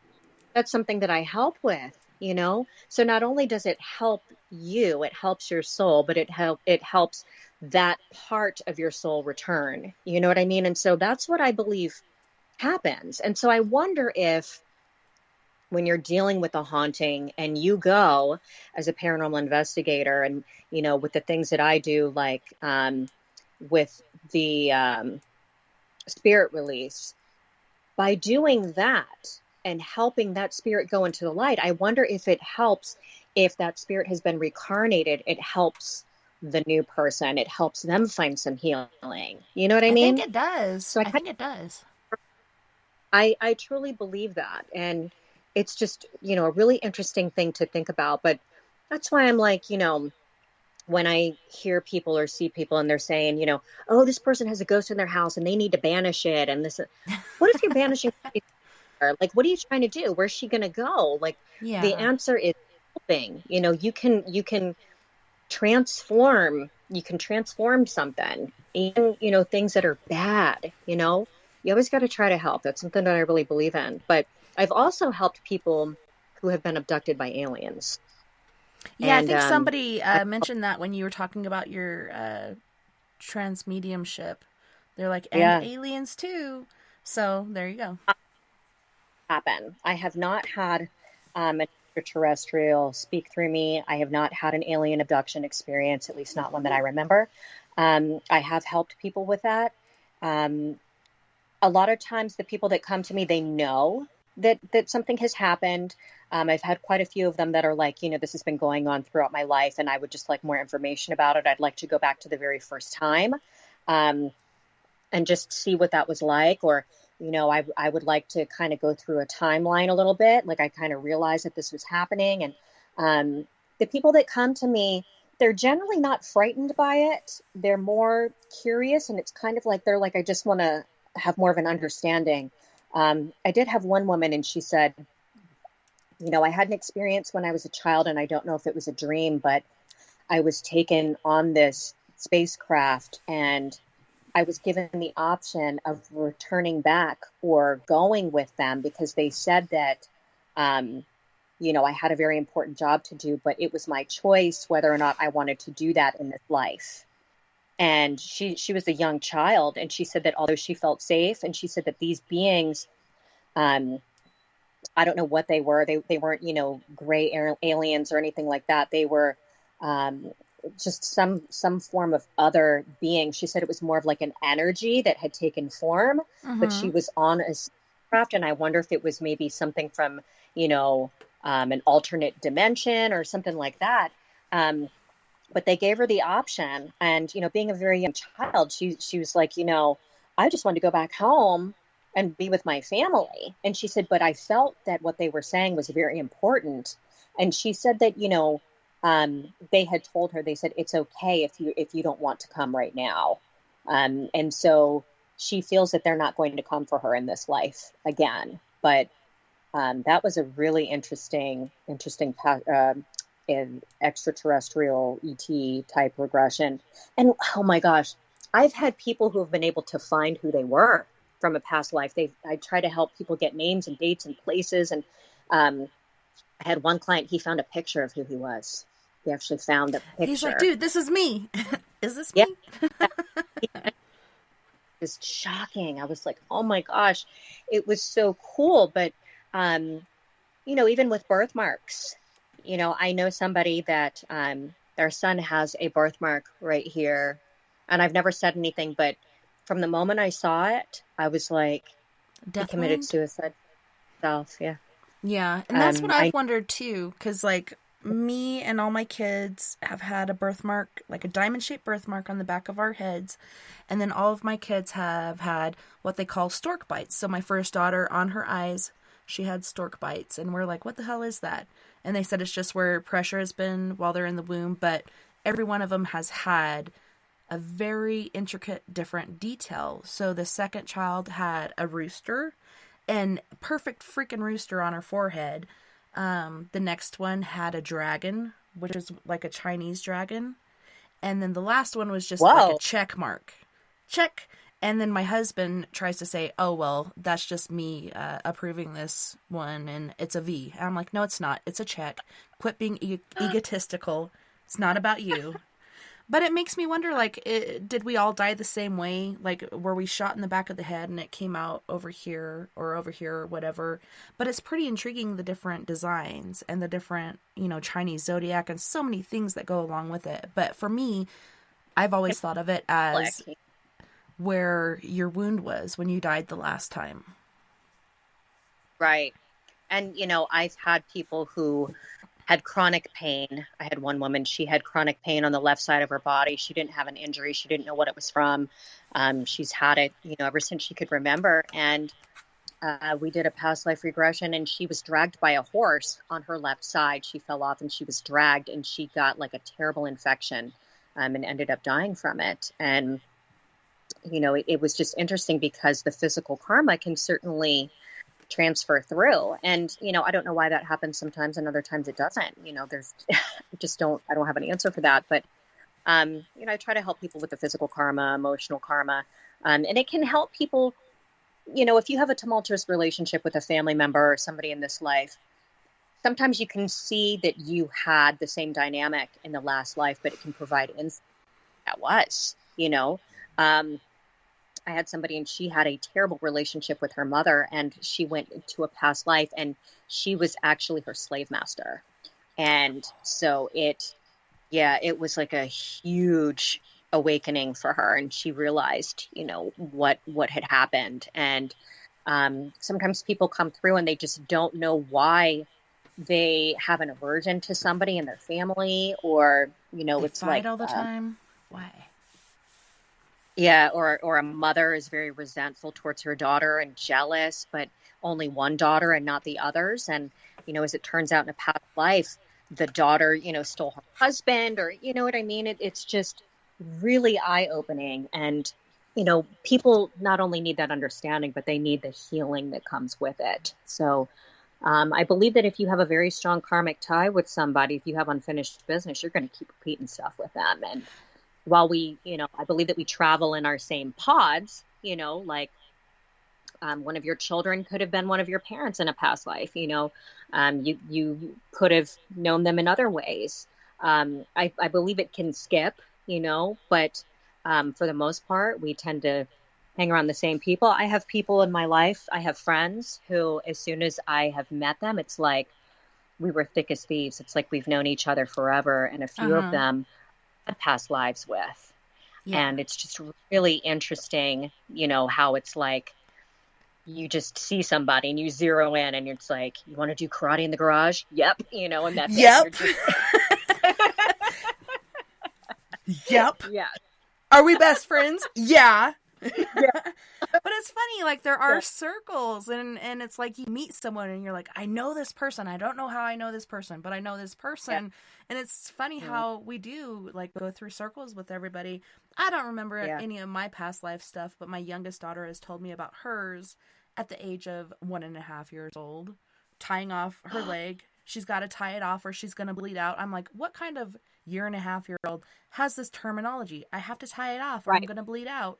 And then she told me more stuff. She said she was a very tall, skinny man. She had wavy blonde hair. She wore glasses, and she was a nurse. So I think she was a military nurse, and she got shot in the line of duty. Yeah.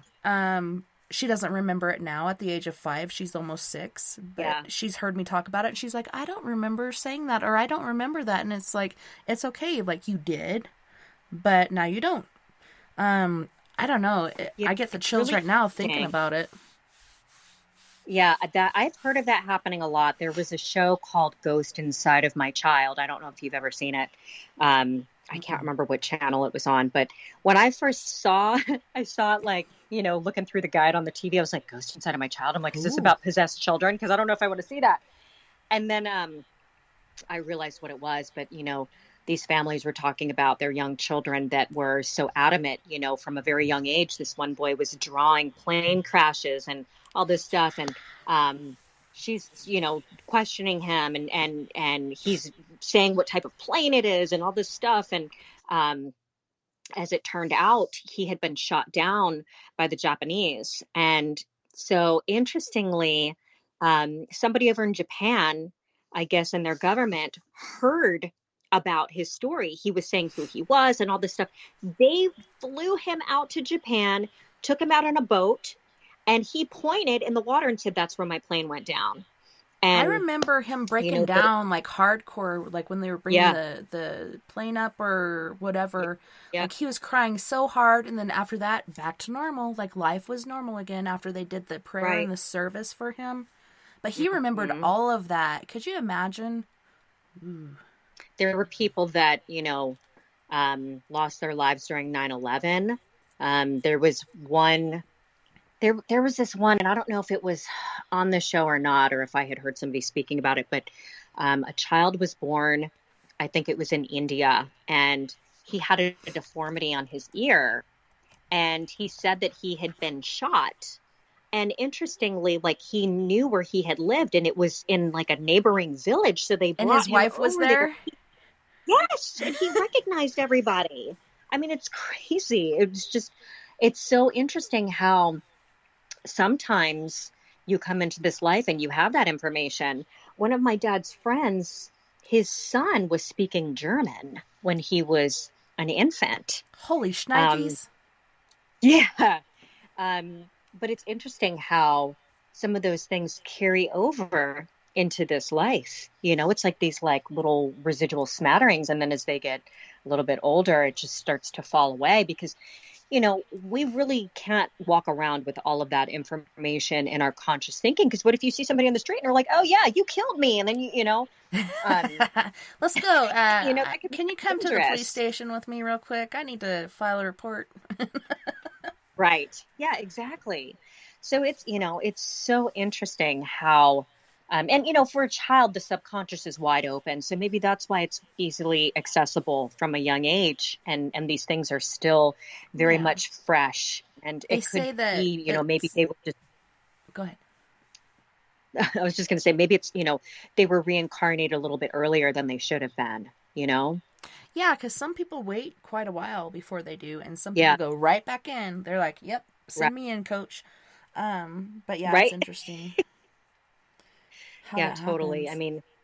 I mean, it's just an amazing thing because I never know what's going to happen during a session. And it's just absolutely fascinating. It's never a dull moment. And, you know, I learn so much from other people that come through my office. And it's like, you know, when I help other people find healing within themselves, it helps a little part of me too. You know, a lot of times the things that I've gone through or am going through currently, like I had a woman recently and her father passed away in October. Well, my father passed away in October as well. I'm sorry. You know, and it was situation. Thank you. October was a very rough month for me. My dad and then my ex-husband passed away 10 days later. Jeez. Yeah. So it's just really crazy, you know, just because I help other people and I help spirit, that doesn't mean that I'm immune. You know, I'm definitely not. You're still human. You know, sometimes it sucks. And I'm like, damn it, why do I have to, you know, be having this? But one of the things that helped me in my grief was just the realization, you know, I know that death is not final in the sense that that person is not just gone and I'm never going to see them again. It's not like that, clearly, you know, definitely not with a way of thinking. But I started thinking about how, first of all, these two men are very smart, and I was very close to both of them. If it was bad over there, they would have come and told me, right? They would have told me that for sure. They'd be like, neither don't one die, of them stay alive forever. Just do your thing. Don't ever die. Right. Visited me. My ex-husband was with me right off the bat, and he stayed with me for a while, and he would hang out with me, and he would talk with me, and then he just kind of faded. And so I think that that's when he started getting used to, you know, what was going on. He didn't talk to me about it. Instead, he was just trying to be comforting towards me. But did he come to you in dreams ever, like your dad and your husband, or was it just like feeling them? Because I feel like the dream realm is a realm where living and dead can come together. That's where my mom came to me and told me she was okay. Yeah. Everything's going to be okay until, and named off everybody. Let them know I'm okay. Everything's going to be okay, which has been pretty messed up, but still it's okay.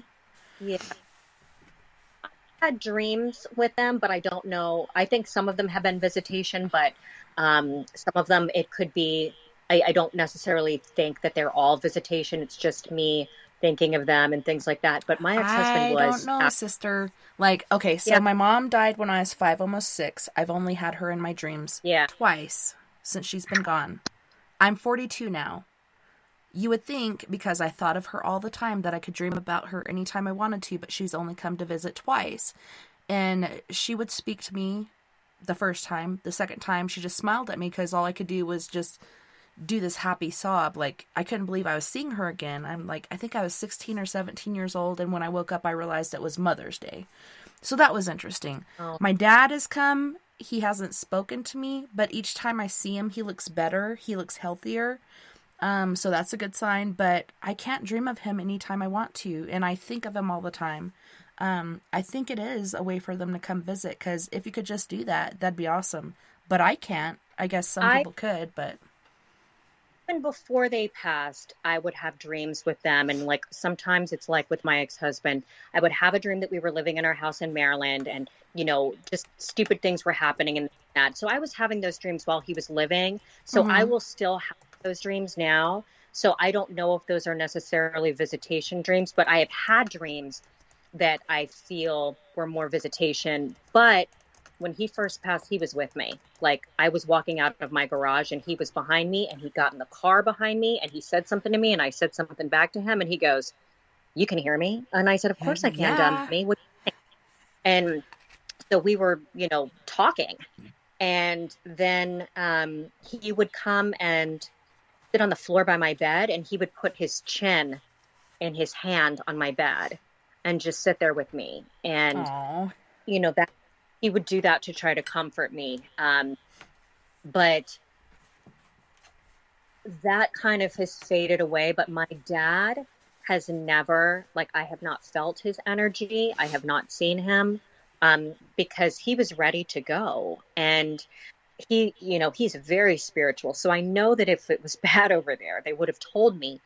But it helps me to think that they're free. You know, they're free, and they're probably us like, oh my God, I feel so bad for them because they're stuck. They're stuck being human right now. They're stuck being caught up in all of this junk and making money and having to work and doing all these things they don't want to do. And kept down by the man. Especially for right, you know. But meanwhile, they're free, and you know, we're sitting here crying over them and missing them, and they're probably like, "But you're going to see us soon. Like, it's okay. Like, you just got to finish this, and then we're just going to be together, and it's okay." You know what I mean? And it's probably very frustrating for them. I can only imagine they're probably like, "God, Yeah, like, can't you just realize? You know, Yeah, spending so much time being thing. You know, just enjoy this, because I don't think I'm coming back here. I feel like this is my last time actually here. And I've had a few other people tell me that. So I hope that that's true. So I don't plan on coming back. I hope I'm moving up. Yeah. I hope I'm moving up. I'm told that I've learned my life's lessons. So I'm like, oh, if I've learned them, do I mean I'm just going to die now? You know, I don't know. Right. But I believe lessons. I wonder about that too, because like there's so many things that I've known even as a child and that I was seeking out, and you know, I feel like we're here to help each other, because to a lot of us it really does seem like hell on earth, and I think that's a lot because we're almost at the end. Even though we've been talking about kids these days and the end of the world since the beginning of time, I'm pretty sure we're there. All this shit that's been happening, it's insane.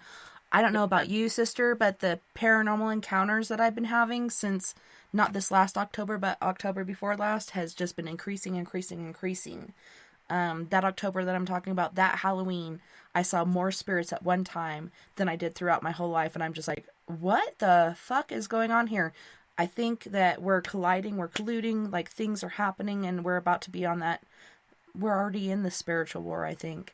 The but it's veil is definitely super thin. And I feel like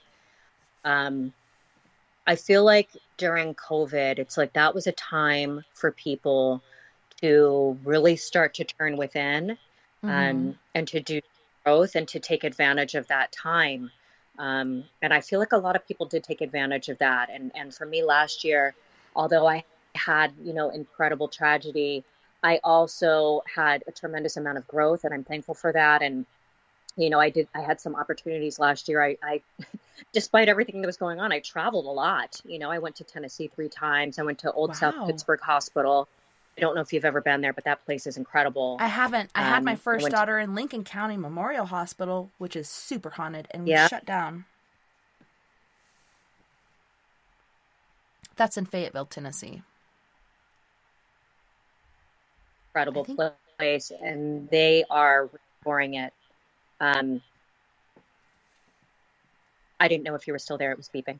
Yeah, you were frozen for a second, so that was weird. Yeah. Yeah. Talking about spirits. See, that happens.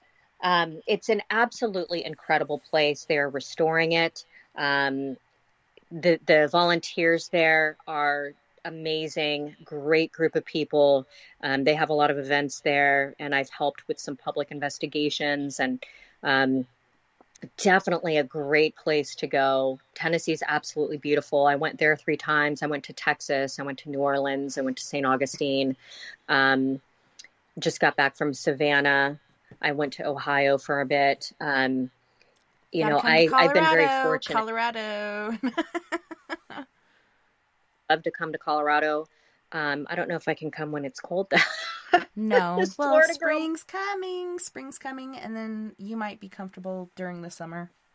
But yeah, it's amazing. The Four Corners area, which isn't exactly, but Mesa Verde, and there's so many other places here that are just insane. I don't know, for me, my most paranormal experiences have been back east, but I don't know if it's because it's older country. That's where we first established, and then we all started moving out this way. But there's other stuff out here than what we think of over there, so it's pretty intriguing. I would love it if you came out here and I could show you around Mesa Verde. And then we got a railroad depot here where we actually found the name of a spirit. They were calling her Emmy, which Emmy is a spirit that's there. And I will send you their picture, Emmy and Kate. But Emmy's a little girl.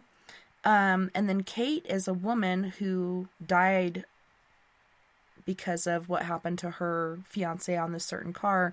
She killed herself. Now she's stuck there because of her beliefs. I think our beliefs and certain things going on can keep us here. So that's her purgatory. Absolutely. Was on that car. Yeah. And then of all things to release her, because she was raised Catholic, even though she was a soiled dove, which is a prostitute, they said a prayer of release from purgatory. And after that, she was gone for about, I think it was 3 weeks or 3 months. 3 weeks, I think it was. And then she came back because Emmy was there. And she came back to help Emmy.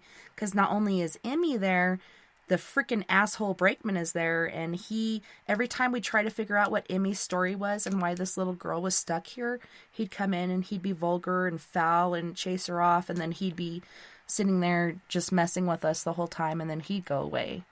So I'm glad Kate came back, and that's where free agency and free will is. Like, she was released from purgatory, she went away, and then she came back. You have free will. And like you were saying earlier, I find peace in the fact that we don't just die and there's nothing. There's still something on the other side. Whether it's more lives or you're trying to get over this one, there's something on the other side. So intriguing. For sure. You can't destroy energy, just because the body dies. Oh my God, there was some article about how, and I may be getting some of this wrong, but like I can't wrap my brain around it. They want to basically recreate people, like everybody that's ever died. They want to basically create chatbots? This person and upload all of their everything, and then when they get to the part where they die, that part gets skipped, and then and they go to this place and they're just hanging out there, and I'm like, why in the hell would you want to do that? So first of all, where are you going to put everybody? Like, I don't even understand what this means. Like, I don't even understand any of this. Like, you can't put everybody from the dawn of time forever leading up to, and nobody's dying. But why would you even want to do that? Because their souls are not in there. This is artificial. So what the hell is the point of that? Like, there is no... Are you talking about the Microsoft chatbot thing where they want to recreate you as a chatbot when you die? Or is this another one? Because there's so many different crazy things coming out recently. It said Dyson. Oh. So I don't know. Owned by Dyson. I'm like, can you just stick with vacuum cleaners if that's the case? Or are you sucking up souls now and repurposing?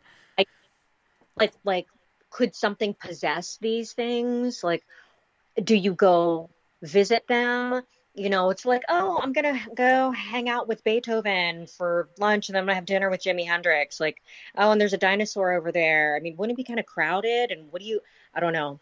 like, you're going to create another place to live? I mean, is this physical? Is this, computer? Like, but even if it's not physical and it is some sort of computer thing, like, why? Why are you messing with that? Yeah, that's ridiculous.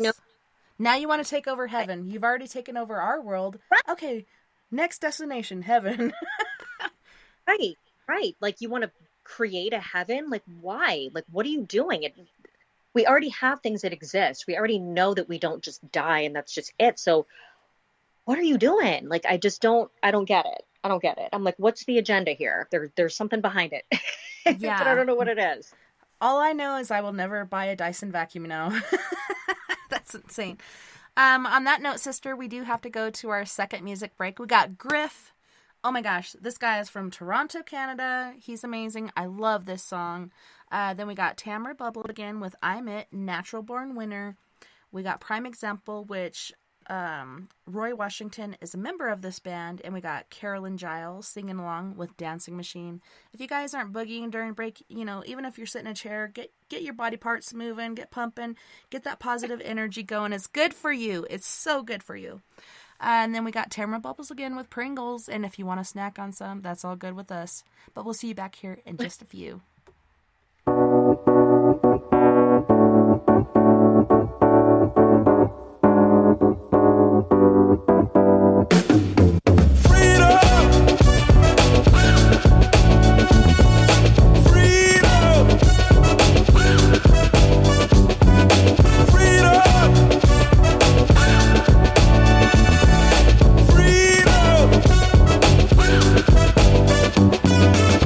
Okay, yo, here's the scoop. You can still be a slave, yo, whip and loot, that's the truth. Got big houses, nice cars, that's real cute, but it doesn't mean nothing, you ain't free to choose. When I say free to choose, no alarm clock, don't gotta hit the snooze. The world is backwards, I'm so confused. They say freedom of speech, but when you speak your mind, they blow a fuse. Just being honest, common sense and common, it's kind of ironic. My freedom, recently bought it, now I'm a target. If I do the wrong thing or say the wrong thing, come on man, let freedom ring. Yeah.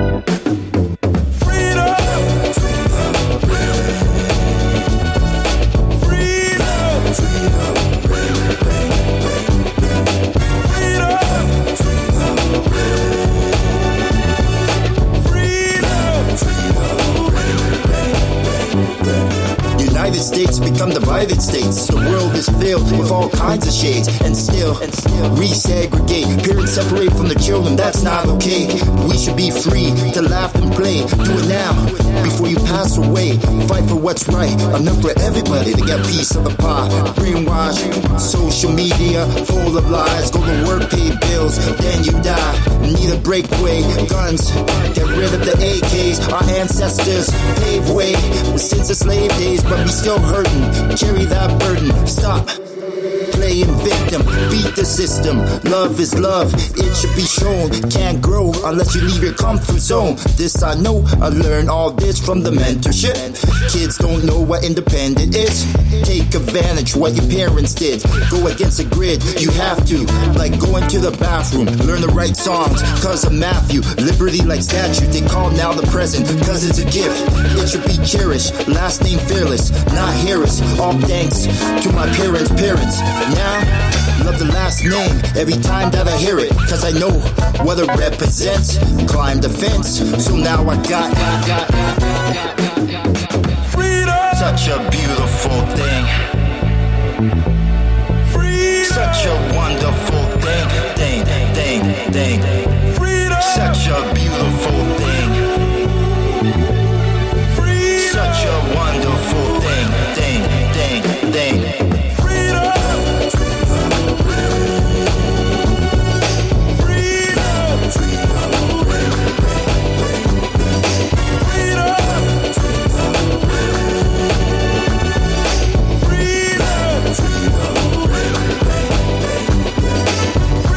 Such a beautiful thing.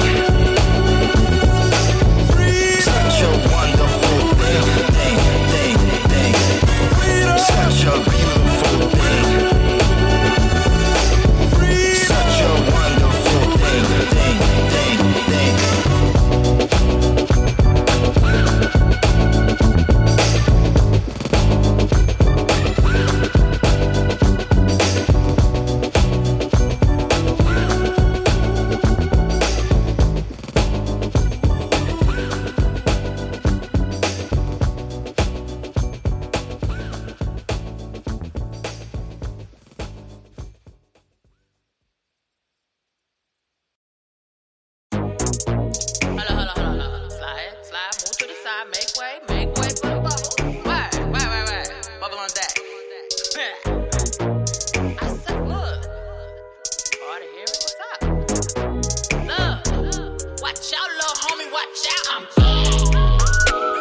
looking dapper. When I ain't in the booth, yeah, I'm still gon' snap it. Homie, you ain't gotta lie, cause it's the truth we after. And I'm without the beef for the clout. I'm the one you shouldn't believe the rumors about. Spitting and giving you brain tumors and Zuma lessons. Mover and a shaker with the flow. Soon as I pop you toes. If you had any ego or ego, let go.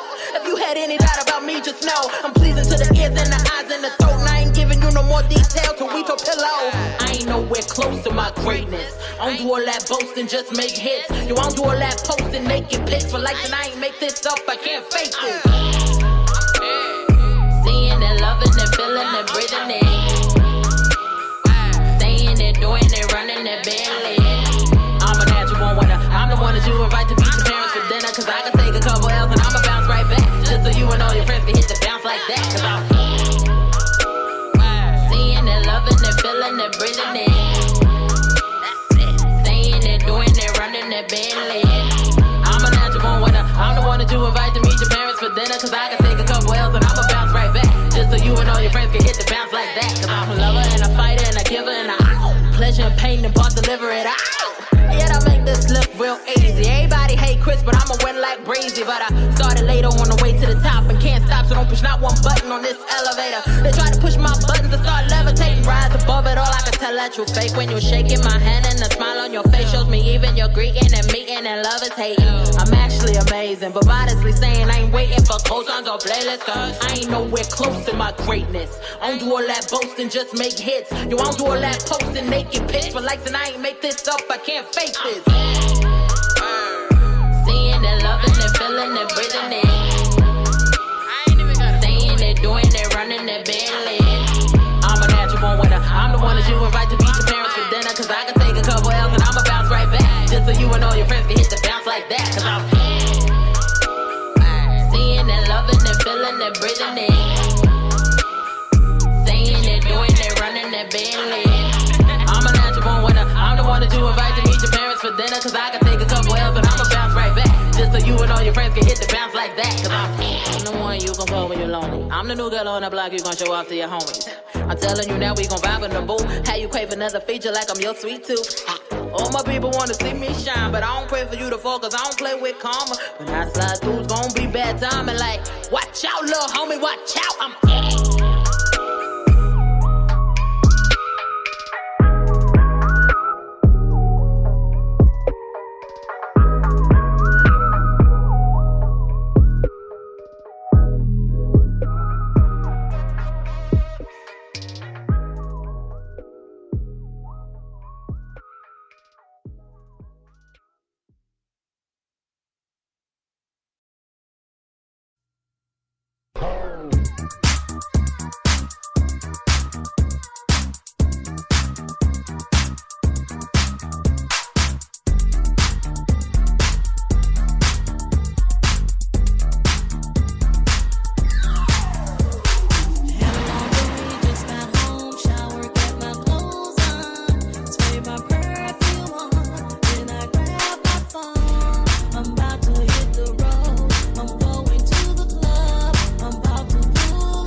back on the scene, we can hit another club if that's your thing. We'll be partners in crime, you and me, as we ripping up floors like two dancing machines.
Like Pringles in the can, all the money really got me dancing. Pringles in the whip, I be stacking them chips like Pringles in the can, all the money really got me dancing. Big baby money grip, I be stacking them chips.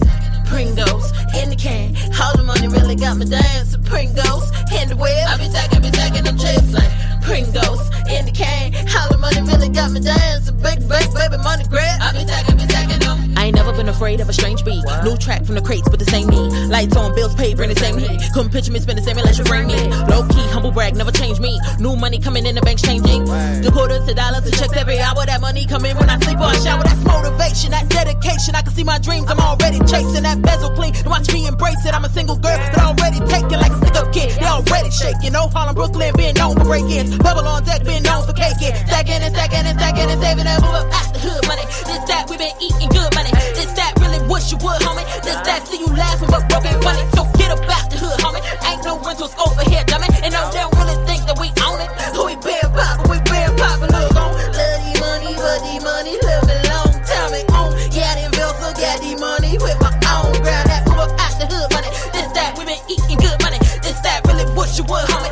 Cause we been poppin' like Pringles in the can, all the money really got me dancing. Pringles in the whip, I be stacking them chips like Pringles in the can, all the money really got me dancing. Big baby money grip, I be stacking them chips. Pringles in the can, all the money really got me dancing. Pringles in the whip, I be stacking them chips like Pringles in the can, all the money really got me dancing. Big baby money grip, I be stacking them. I ain't never been afraid of investing. I'm talking more than dice games and I'm scratch offs. Lottery jackpots and hundreds of millions. So who you think they making money on the backs of? Ain't no gambling today. Ain't no gambling with my money that I built up. Got my money strong, yeah, my money long. It's my money zone. Not one business, but no business. Natural growth, I mean no business. New growth like my natural hair. Yeah, I'm 10 toes down in the show business. Like back up off, man. Ain't no move around, no business. Bring the track up with the tracks out in the both ways. Steady running your mind, talking this and that. But it's that, move up out the hood money. This that, we been eating good money. This that, really wish you would, homie. This that, see you laughing but broken funny. So get up out the hood, homie. Ain't no rentals over here, dummy. And no, they don't really think that we own it. We been poppin', look on. Love the money, but the money live a long time and on. Yeah, them bills, so got the money with my own ground. That move up out the hood money. This that, we been eating good money. This that, really wish you would, homie.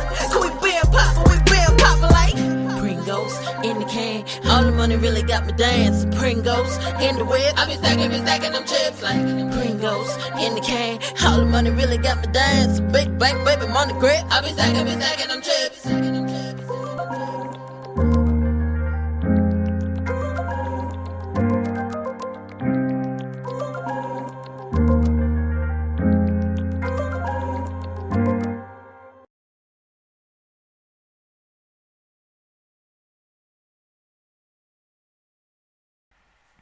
Welcome back, and thanks so much for joining us tonight on We Are Paradox Media's Late Night in the Rockies. Tonight we have Cahni Konig on, and we are talking about the paranormal, past life regeneration, so on and so forth. But yeah, I was just saying to Connie on the break right before we came back, the paranormal is normal, and I've said that several times on the show. Like, I grew up watching scary movies on the weekend with my family. That was our family time. My dad would come and scare us, me and my sister, because she'd go to the bathroom with us, and he'd, like, be pounding on the window and doing different things. Like, it was fun. It was normal. We had paranormal experiences. My dad never experienced the paranormal till he married my mom. That's the first time he ever saw a ghost. But my mom, in her fun time, would go to the cemetery, smoke joints, and commune with the dead. That was her fun time. Wow. And once I finally went to school, I didn't go to kindergarten because I lived out in the boonies, but I did get to go to first grade, luckily. But I'd share these experiences, and people are like, stay away from her, like, she's real weird. So I learned not to do that, and so I did stay in the paranormal closet till 2012, and that's when I started Four Corners Paranormal Investigations, because I wanted to help people, and I didn't really care what anybody thought anymore. Did you have that experience as well? Like, for you, the paranormal was normal? You loved scary movies? You tried to share these things, and people treated you like you were a weirdo? Yeah, Not normal? I mean, people thought that I was really weird or that I was making stuff up. And so I just kind of tried to shut it off. And I think, when I was getting older and I was coercing people into going on these adventures with me, people weren't really taking it seriously. They were hoping more like, oh, I'm just going to get scared. I don't think that they were really anticipating that anything in particular was going to happen. But I remember being at a cemetery with a friend of mine. We were like 16 and it was night. And she said, my grandmother is buried here. And she said, I don't know where. And I led her to her grandmother's grave. And I don't even know, like, and I shocked myself because I was like, oh, I think it's yeah. And I led her right to it. And there were times when, I'd be like, okay, let's go to the cemetery and let's talk to them. And I would be talking, I'd go find a grave. I'd be talking to it. And so many times, I can't even tell you, it was the anniversary of the person's death. And I would notice it. Like, I'd be talking and all of a sudden I'm like, oh my God, like, you died a year ago today. Like, it was just crazy that these things would happen. So people would kind of freak out about that, But I was always weird. And, I feel like I was misunderstood because it wasn't cool back then. And when I started my Facebook group and everything, I had a few friends from high school actually chime in and they're like, you were always so different and it all just makes perfect sense now, like why you're doing this. And I filmed a show called Paranormal is Normal. And I loved the original concept. And, it was supposed to have a storyline with it and have elements of real paranormal stuff. And it kind of changed. I didn't produce the show. I didn't edit the show. I didn't write anything. I didn't, I didn't have any creative control over it. So at the end of the day, it ended up being, more of the producer's vision.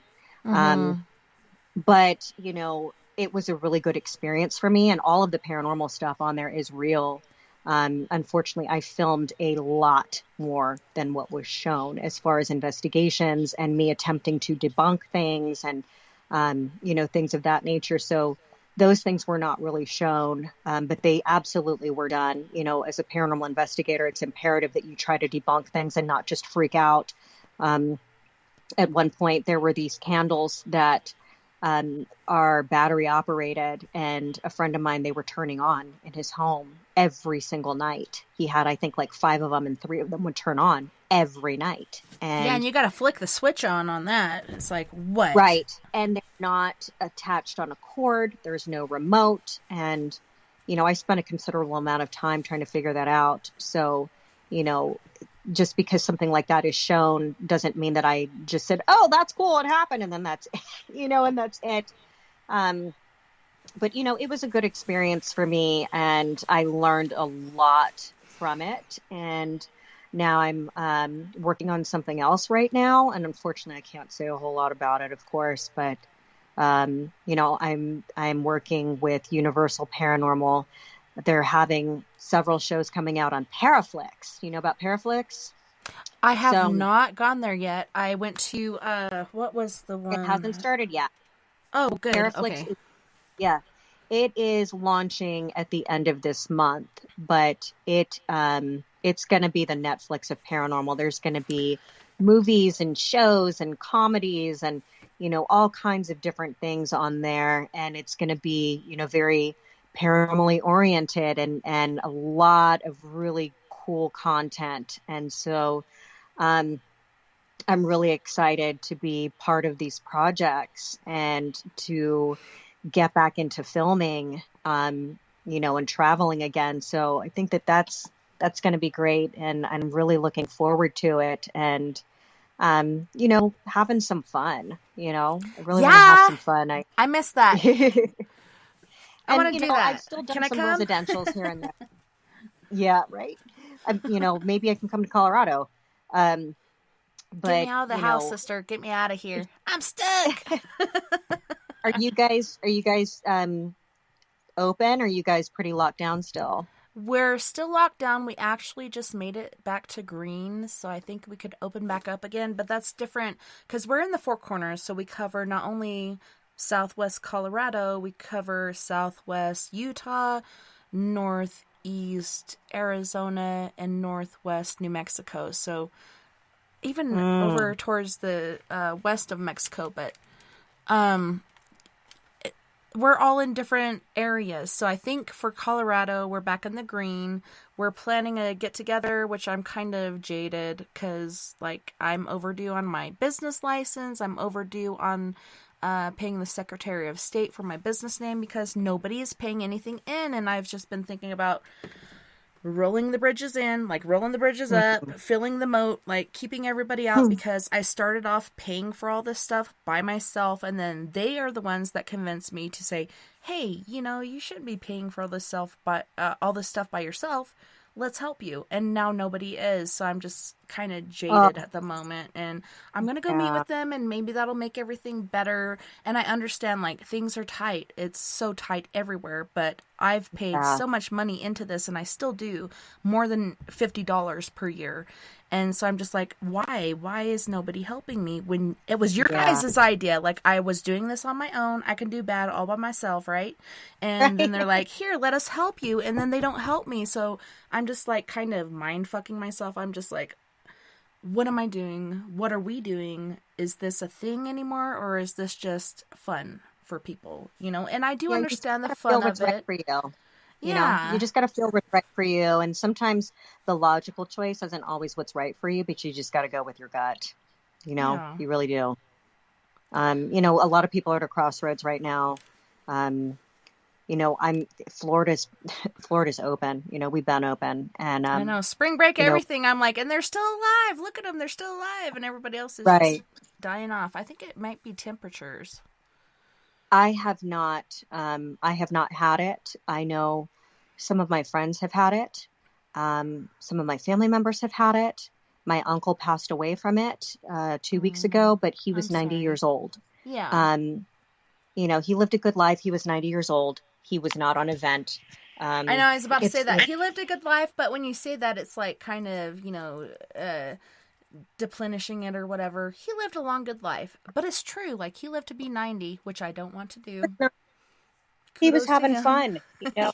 He was living his life. And, it's unfortunate what happened. It really is. And, it's very sad. But, for me, I can't imagine. I know some of my friends that have businesses, they're very restricted.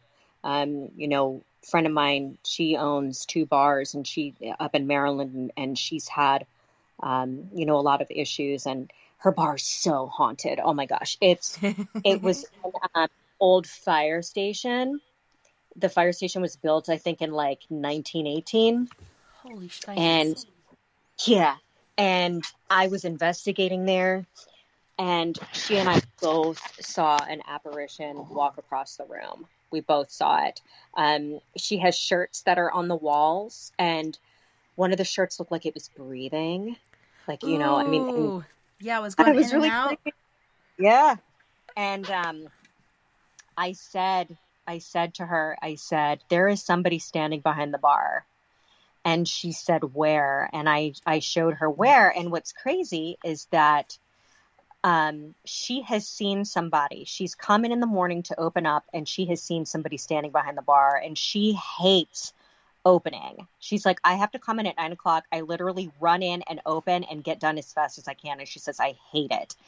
And, you know, it's definitely a really creepy feeling in there. There's just so much stuff going on. And I really wanted to go back there, but I just, you know, haven't had the chance. And I'm hoping this year I can get back there and do some more investigations. And it's just an amazing place. And it's cool because my friend owns it. So. Yeah, for real. I have a friend that owns a bar down here, and I used to be a member. I haven't gone to the bar in a very, very long time. Karaoke was one of my number one things.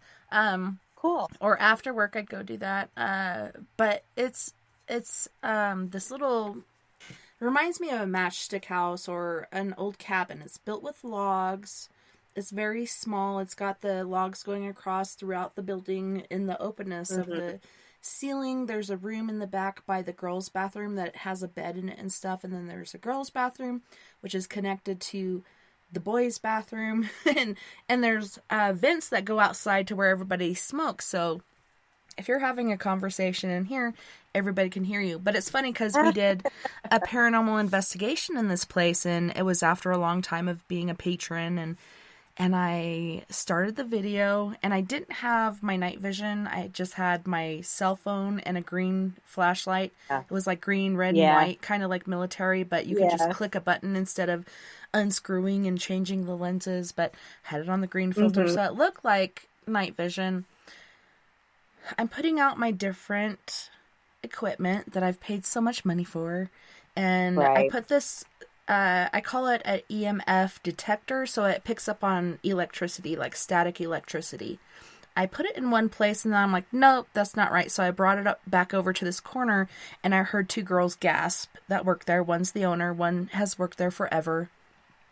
And the owner used to be a worker till the bar owners gave it to her.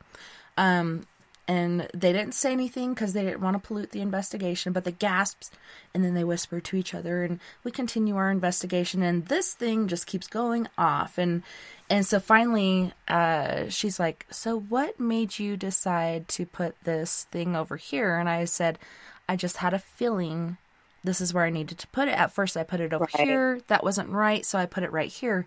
And she's like, the old bar owner's ashes are right there in that cupboard, right where you put that. I'm like, are you fucking serious? Bob's in that cupboard right there. Why is Bob in a cupboard? You should have him on a counter, but I get it. You know, you don't want to freak people out, but okay. Yeah. It was amazing. Wow. A lot of bars, I feel, are haunted. There's a lot of emotion that goes through those places, and you know, the vibration of those places attracts spirits. You know, you get people and they go to the bar, they're depressed, they're sad, they're unhappy. There's people that are fighting. There's people that are extremely joyful and celebratory. Looking for a good time. Right. There's just so much going through there. You know, people go there to commiserate. They go there to celebrate. So I think that bars are extremely, you know, they're extremely active. I have a thing about bathrooms. Like, I hate bathrooms. I hate them in general. I have recurring nightmares about bathrooms. I don't like bathrooms because you're so vulnerable, you know, like who wants to be in a bathroom and all of a sudden there's some like creepy hand coming up under the stall or something, or the lights go out, or, oh my God, like I can't deal with that. But, you know, it's funny because I'll be, you know, I don't drink. And I'll be in a bar and I go to bars, I don't care, and I have fun and everything. And then I go in the bathroom and it's like you start honing in on things even more because it's just a different feeling in the bathroom. And I'm just like, so many things happen there. Yeah. Yeah. And it's just crazy. I have like run out of bathrooms. Just the feeling in there. We've had to pick up our oldest daughter. She's 21 now, but back when she was in high school, we'd have to go pick her up from high school because she had to go to the bathroom, and she would not go to the bathroom at the school. And Nova's the same way. She won't do it either. So I'm wondering about my youngins, my littles that are younger than those two, because my kids are so separated. The only planned one I had was my second one. The rest of them are like, wow. Last one, my husband said, how'd that happen? I'm like, how the hell you think that happened? Right? Right. Nature. Hello. Yeah. You know, we did the deed. You know, things produced, things happened. That's how that happened. Do I need to, like, we got to go to sex sex education class again? Because I'm willing to do that. That sounds like fun.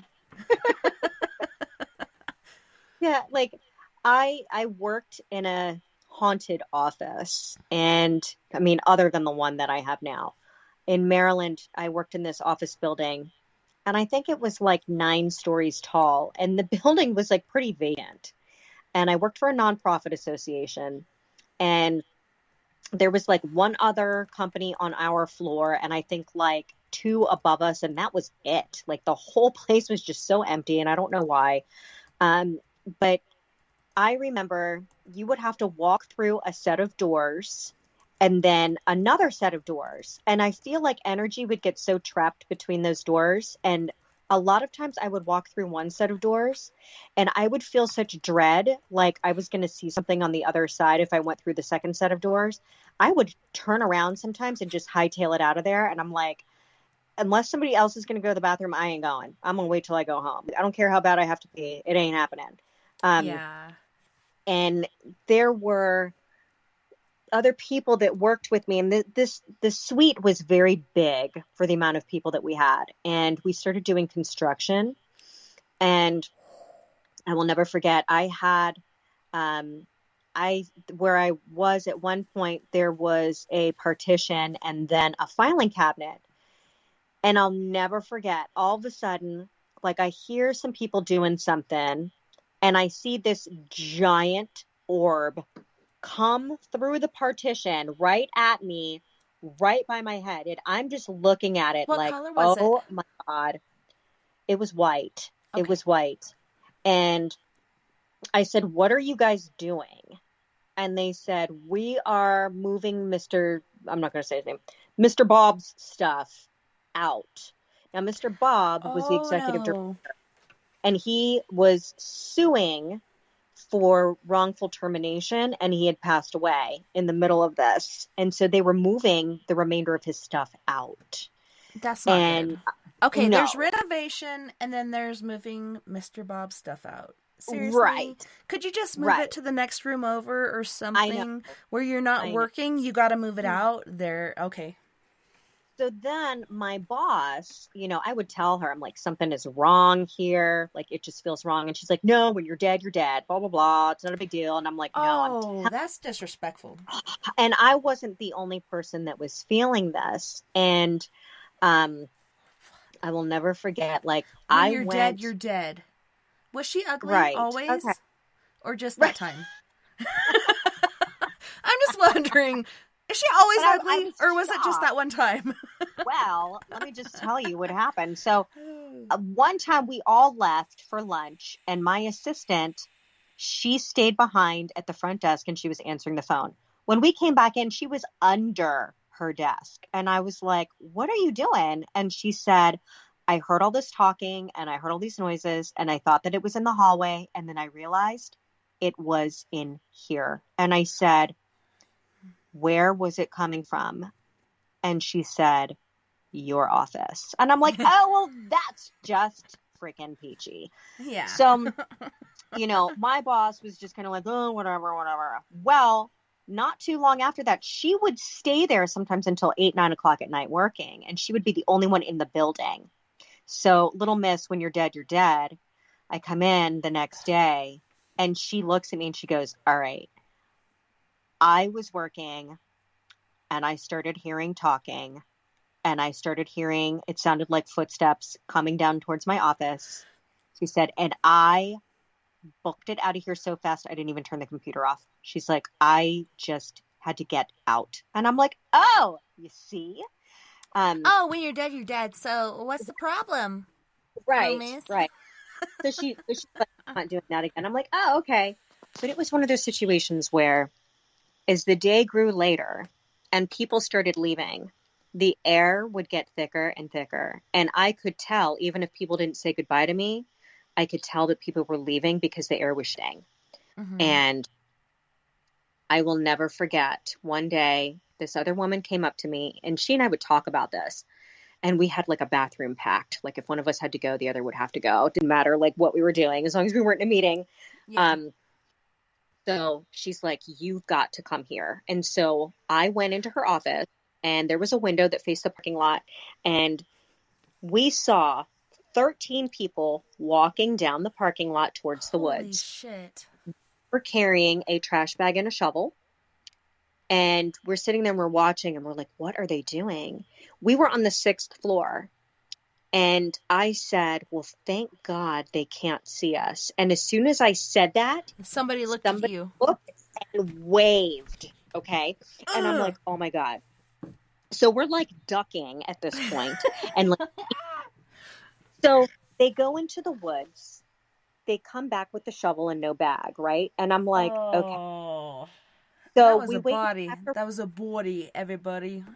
And so we decided to go in the woods and try to figure out what they were doing, because, you know, that's just what you do. So we went in there, and unfortunately there were leaves on the ground. It was like early fall, and we couldn't tell what they had done because they covered it up. Yeah. But yeah, like that place did not feel good at all. Like it was just really, really bad. And I was like, you know, I didn't even want to do an investigation there because it was just too close to home. And at that point, like I didn't have, like back then it's like, oh, you know, I was doing it more for a curiosity standpoint and not to help because I didn't know how, you know, and I didn't want to do an investigation because I was afraid it was just going to stir things up. And so I just never got around to it. But that place is crazy how you get those feelings. Like I've done an investigation right up the road at this house that every time I drive by it, when I take my kids to elementary school and stuff, I'm like, I wish I lived in that house. And I finally got to investigate it. We finally got a call, got to investigate. I set up my 360 pod and I set up my EMF pod, and the EMF pod went off, and then the 360 went off, and you could see it walked towards us, then walked back and went back down the hallway and set off the other EMF pod again. It was so crazy. You could see the direction. So I'm so happy about the way I set it up, but it wasn't anything bad. It's just like, you know, things that had been there before. And, you know, it's got the lampposts in the yard, which these lampposts are nowhere else. These are old, ancient, like historical lampposts with bulbs on them and shit. Mm-hmm. And the house is really small and quaint. It's not a mansion, but I've always wanted to live there. So I got to poke around. It was very nice. I really loved it. Cool. Yeah. It's amazing what comes through. That whole thing with the 13 people in the bags, I think they dismembered somebody and buried them out there somewhere. I wonder what they did. Must have been like a slave owner, I want to say, or a slave driver. Could be a really bad boss. Could be something like that out there. So it could be a really bad boss or a slave owner, and they're trying to take back their freedom. It was crazy. I wonder if they're still renting that space. I'd like to check and see, just out of curiosity, and see if anybody that I know is still working there. I'd like to ask them, like, has anything else happened since I left? But, you know, back to paranormal is normal. You know, I think that also depending where you live, like people, you know, like in Savannah or New Orleans, you know, it's very normal for people to experience the paranormal there, and it's kind of accepted into their culture. If you go to that area, I'm just wondering, would you be interested in helping my brother out? Because I haven't been able to make it. Every time I'm going to fly out there, something bad happens. Like my mentor died, and then my grandpa died, and other things like that. Every time I try to go out to help them, somebody dies. And I know it's not my brother or his old lady's fault. My brother's old lady, her son was delving into the satanic cult sort of thing, and he actually had a satanic Bible, and they tried to get rid of it. And I'm like, no, that's not how you do it. Like, you guys did it totally wrong. But would you guys be interested? Like, do you take care of that area, or do you stay down there in Florida with your paranormal stuff? You would love my brother. He's amazing. Yeah.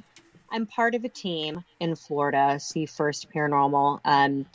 And even, if we can't travel, if I can't find somebody, if I can't do it, then I'm sure that I could find somebody who could. I have a big network of people, but Savannah's about 5 hours from me. Not even, maybe it's 4. I don't remember.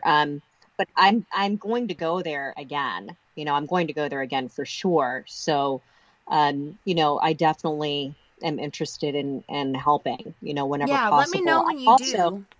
Because they did separate for a short time, and he was like not in a good place at all, but he went back there, and they're trying to do it again. But I think a lot of their problems is what they were dealing with this certain energy. I also, I do remote viewing. I don't know if you know what that is, but I'm able to remotely connect with a location. Sometimes I can see instantly what's going on. Sometimes I connect with the spirit there and can tell you exactly what it is. And so I even do it via text message sometimes. But it can be very helpful, but Savannah is just crazy with all of the history there. Yeah, it's crazy. It's crawling. Like for me, history. Keyword is crawling with energy. Yeah. When I was in New Orleans, I went on a cemetery tour, and I couldn't get into the really beautiful cemeteries that I had wanted to go to because they were closed. They're not allowing people to go into the Catholic cemeteries right now. So, you can go in only if you have a family member that's buried there. You have to have a pass. So we went to a Masonic cemetery, and it was, still very beautiful. And then they took us to a Katrina memorial where they had put the unclaimed bodies. They cremated them, and they had these mausoleums. And the tour guide, he lets us out there, and I'm standing around, and I've got, my body cam and some other stuff. And I'm just like, okay, well, what am I supposed to do here? Because there's people just wandering around. It's, there's too many people here from our group. Like, I can't really go off. And there was a huge cemetery to the left of us. And my tour guide comes up to me and he goes, do you want to go to the most haunted part? And I was like, yeah. So he takes me back to these trees, and he takes me up to this chain link fence, and he goes, all right, crawl under the fence and then walk across this field. The field is where they have a mass grave for people that died from yellow fever. And as you go back, you'll see a giant cross. And when you get to this cross, there is a tree that's a suicide tree where all of these people have committed suicide. So I was like, okay. So I jump under the fence in the mud, crawl under You're the fence, so brave. And then I realized nobody else is coming, right? And I'm just like, oh, shit. Okay, well, I've already committed. So I start walking in the pitch darkness across this giant football field. And, that's seriously how big it was. To the left is a huge, dense cemetery. I see the tree line in the back. I get to the tree line. I see this giant cross.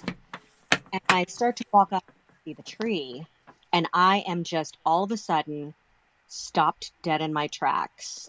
And I had this very strong feeling of, what the fuck are you doing here? Why are you here? You are intruding. It felt like I walked up on a bunch of people doing a ritual, and then they all stopped and looked and saw me. That's what it felt like. Like, you're not supposed to be here. So I'm standing there, and I'm fully expecting to see people in robes just come out, that would not have shocked me. And I'm just standing there, and I'm like, okay, do I turn around? Because I can't walk forward. I don't want to turn my back. So what do? And I'm, just being calm, and I'm just trying to collect myself and figure out what I'm going to do. And I'm like, okay, So I just started talking, and I said, I'm really sorry that you've been through this, and I'm not here to disrespect you, and I'm not here to intrude upon anything. So I'm just going to leave. So I started backing up, and I said, I hope that you rest in peace. And I literally took 2 steps back. And as I said that, it's like, I just felt everything just start to dissipate. Like they were like, all right, man. They were like, all right, and at that point I was able to turn around, and I felt like I was okay. I didn't feel like I could feel them watching, but I didn't feel like they were pushing me to go. Like they were letting me go. You weren't threatened anymore. You felt at peace. No, in some but it was sort. bad. I was just like, shit. Like, what am I supposed to do? I'm like, I can't move forward, can't move back, can't move. And then I get back, and the guide is like, so what happened? And I told him, I was like, it really felt like I should not have been there. And you went by yourself? Yeah. And You're braver he goes, than me. Yeah. He goes, yeah, I took a group of people back there one day, and they all said the same thing. And I'm like, and you just let me go back there. Like, great Thanks, idea, buddy. dude. That's great. But I don't think he could have gone with me because he couldn't leave the group, and the whole group wouldn't have wanted to go. But I'm glad that I had that experience, It was one of those split decisions, like, okay, well, I'm just going to jump under the fence. And then I'm like, oh, all right. Wait a minute. Well, I can't. Well, I wasn't going to puss out. I wasn't going to puss out and be like, I'm a paranormal investigator and nobody else is. You're like, okay, well, now I'm here by myself. And like you said, your gut. Listen to your gut. What does your gut say? I'm safe, so I'm going to continue forward. Even though it's really fucking scary. Right? You're like, I'm going to keep inching forward. I knew I was like, okay, I have to keep moving forward. I have no choice. And once I made it on the fence, I wasn't going to be like, oh, well, let me just go right back now. Yeah, that's good. I'm cool. I'm going back. Because, I can't do that. If I accept the challenge, I have to go unless I find that it's something that's unsafe, whether it's, I feel like I'm in danger physically or I'm in some other danger. Like, if I've already committed, I got to go. I got to do it, Yeah, you can't pass out like those other big ass guys. Right, exactly. You can't do that. So, that was another good experience. I had a great time with that. And I really would love to go back to New Orleans. And I'd love to go back to that tree and see if I have those same feelings, I didn't have a lot of time back there too, because, my first thought when I had that feeling, I was like, well, I wonder if there's anything that I can do to be helpful, but I had limited time.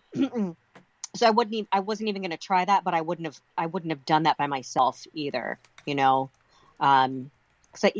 that whole culture is very different. You know what I mean? They are very, very, right. They're very deeply spiritually rooted in that stuff. And I don't have an understanding of that. And so I would have felt better, if I was going to try to help, if I went with somebody that knew about that culture. Yeah. Because I'd love to learn, I'd love to learn. Me too. I'm very interested in learning about, other people's beliefs and other people's cultures and things like that, as long as it, isn't of the darkness. Yeah. I'm not into the dark side stuff. It's interesting, but I'm good. I'm good on that. Right. I get different dark things coming in here. Like, I'm gifted, my kids are gifted, so we're like a beacon. It's like a lighthouse. Boop, boop. Oh, yeah. So we got our residual, not residual, but our home ghost. Like, our original ghost, John, who died here in my bedroom from emphysema. First time I heard him, I got ready for work, got all prettied up to go to the casino and bartend, and I'm walking out the gate, and my bedroom window is right next to the gate, and I hear this man coughing in my bedroom, and I'm like, what the hell was that? I'm so glad I'm going to work right now so I don't have to deal with this. Like, that is insane. And I named him John. Later on, I found his name was John. But we've had other things coming through after that. Like, John is cool. He's peaceful. He's a good guy. We've had good spirits come through, but we've had some not so nice things come through. Do you find that in your house with you being gifted, and I'm sure your kids are too? Are you guys like a beacon and you attract things, or How do you feel about that? I absolutely do. I absolutely do. But I have very strong boundaries. And I'm a firm believer that you have to have boundaries. And, like I don't have my antenna up 24/7. I'm not walking through the grocery store having people try to talk to me and tell their loved one messages. I don't do that. I think that can be very draining and exhausting. And, I have the right to determine when I'm going to do that. They're not allowed to wake me up at night. I've had them sneak up on me in the shower before, and I'm like, you're not going to do that. Get the hell out of here. So I'm very firm about my home. I've had things in my home. I have a little boy that comes in here. I went through a period of time where I would see him a lot, and I actually saw him. I was coming out of the shower, and I saw him, and I was like, huh? Like, am I seeing stuff? And I've seen him. I was doing the dishes, and he's like running back and forth in front of the counter. But he, I had told him, like, you don't need to be here. Like, it's okay if you want to be here, but you don't need to be here. And so he's kind of dissipated. And I think he was just kind of passing through. But I have, my brother has been here. I have other people, other family members who have been here. They come and they check. Friends have come and checked. And I have things that come through here, but they don't stay. And I have a lot of them, unfortunately, that come to my office building because we've had massage therapists. I'd like my hypnotherapy session right now. Right. Can I have your insurance when people information? do massage, right? When people are doing massage, you're opening up. You're, sharing energy. And they don't always realize what they're doing. They don't always clean their space, They don't know. You've got other therapists in the building. You've got other emotions. They're not clearing their space. And so they're attracted to all of that energy. And then here I am, this beacon. And so sometimes I've had stuff in the hallway hanging out, and I'm just like, come on, one of the hallways is still exceptionally dark. I try to not go down that hallway. And I don't feel like there's anything like a permanent thing, but it's just kind of like a beacon for these things. And so, I'm like, I'm not going to restrict you from coming through here, but you're not coming in my office. And they don't. Yeah, and like you said, it's important to lay down your boundaries. These are the hours I'm open. This is when you can come in. Right. I have clients at this time, this time, this time. If you want to come through at this time, that's cool. But otherwise, like, it's so hard. Like, because at first here, I didn't realize what was going on. We got John. John's cool. And then we've had different things come through. We had something stuck in my hallway between our room and the rest of the house. And I'd see the shadow lines around the doorway. And you'd hear this pounding noise. And then a psychic told me, I think it was Corrine DeWinter, that I had... I'm sorry about clearing my vocals. It's just like a spring thing. Right. Spring fling. But he'd punch the walls. He'd punch. Yeah, right. About to get to that. But he'd punch the walls. He'd pound on the walls. And I'm like, what is that noise? What is that noise? Besides seeing this outline on the lines of, and like you said, he was really tall, really angry, punching the walls. Finally, he went away. We had one entity come in. Luckily, it didn't attack our kids, but it attacked our fur babies. So not only was my Gilly assaulted, she was shoved in a lower level. I have this thing that I would fold and put my personal clothes on. She was shoved into the bottom shelf of this, which is only about 10 inches tall. Gilly's like 20-something inches. She's arthritic. She cannot fit in that space. He shoved her in there. The kids, my littles, which are now 5 and 8, saw our Mastiff pit bull lifted up to the ceiling and then dropped. And then right after that, Gilly's head was shoved in the toilet. Her head and her front arms were shoved in the toilet. And Nova came in to go to the bathroom. She saw her. She's trying to pull her out. And Gilly's not that big. She's a medium-sized dog at best. She was. And she's trying to pull her out. She can't. And she's screaming. And I was in the military. Anybody walking in my room, any sort of disturbance on the clothes, wall, anything, I can hear it. And I will wake up and be like, what's going on? What do you need? Right. But this night, I was dead to the world because this thing did not want me to hear it. This thing wanted me asleep, not able to protect. So Nova's sitting there screaming and screaming. She just had her 17th birthday last night. Happy birthday, Nova. Happy birthday. Joe heard her. Her and Joe are only a month apart. So at this point, two 14-year-old kids trying to pull this dog out of the toilet with all their might. Very strong kids. Nova takes care after my 6-foot whatever grandmother, broad-stride Canadian woman, Irish Canadian, pulling and all of a sudden whatever this was that was pushing this dog into the toilet let go, and the dog flung across the bathroom, and they felt really bad about it, and I'm like, don't worry, that's not your fault. This thing finally let go, but it was just insane. Like, they're attacking our animals, so I was in fear, like, is it gonna attack my kids next? Right. So my kids have seen and heard things. They've never been attacked, knock on wood. But yeah, it's insane. And what do? It's like I feel differently about my house than I do a place that I would go for paranormal investigation. Right. It's very personal. It's very personal, and you have to be very careful with that. And I really feel for people that live in those situations. I've been very fortunate. I have not had anything like that happen in my home. When I was a kid and I was afraid and stuff like that. Okay, so I'm seeing a shadow figure. That doesn't mean the shadow figure was evil. You know what I mean? That doesn't mean that. But as a child, I was terrified. Yeah, and when you told that story, about the man in your doorway, that reminded me of the man in my doorway when I was living in my mother's room at my grandparents' house. And that was the devil. I knew who he was, and he was tall in stature. Like, he basically filled the whole doorway. And then I couldn't see who he was until he lifted that cigar to his mouth and took a hit. Then I could see his face and this part of his outfit. I want to say uniform. But he was wearing a tuxedo, bow tie. Yeah. The most handsome man I'd ever seen in my life. Like Brad Pitt and George Clooney. Nobody got nothing on this motherfucker. His hair was tall, but it was slicked back. Yeah.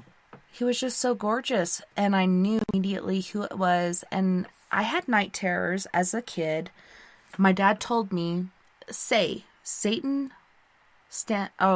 this is what he said. God stands before me, Satan fall behind.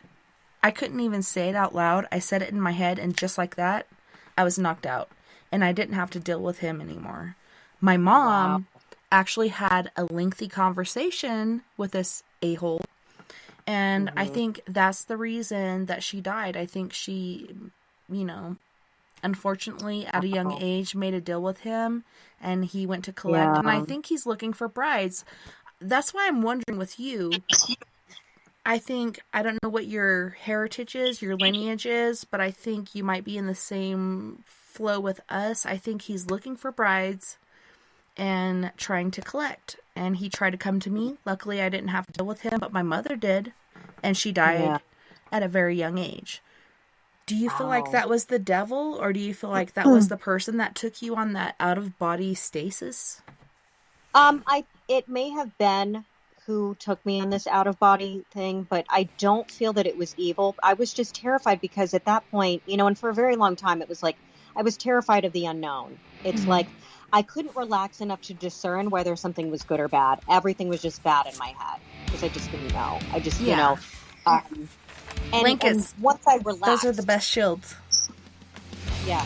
Once I relaxed and started, saying, okay, well, I have to relax in order to be able to determine whether something is good or bad or what I really need to do. And knowledge is power, learning about things. And so that's what really helped me. And hey, Connie, we are at the last 20 seconds of our time. Where can our listeners find you? So you can go to my Facebook page, Cahni Paranormal, Cahni Paranormal, or you can find me on Instagram at Paranormal Cahni. That again is spelled Chani because I like to be difficult.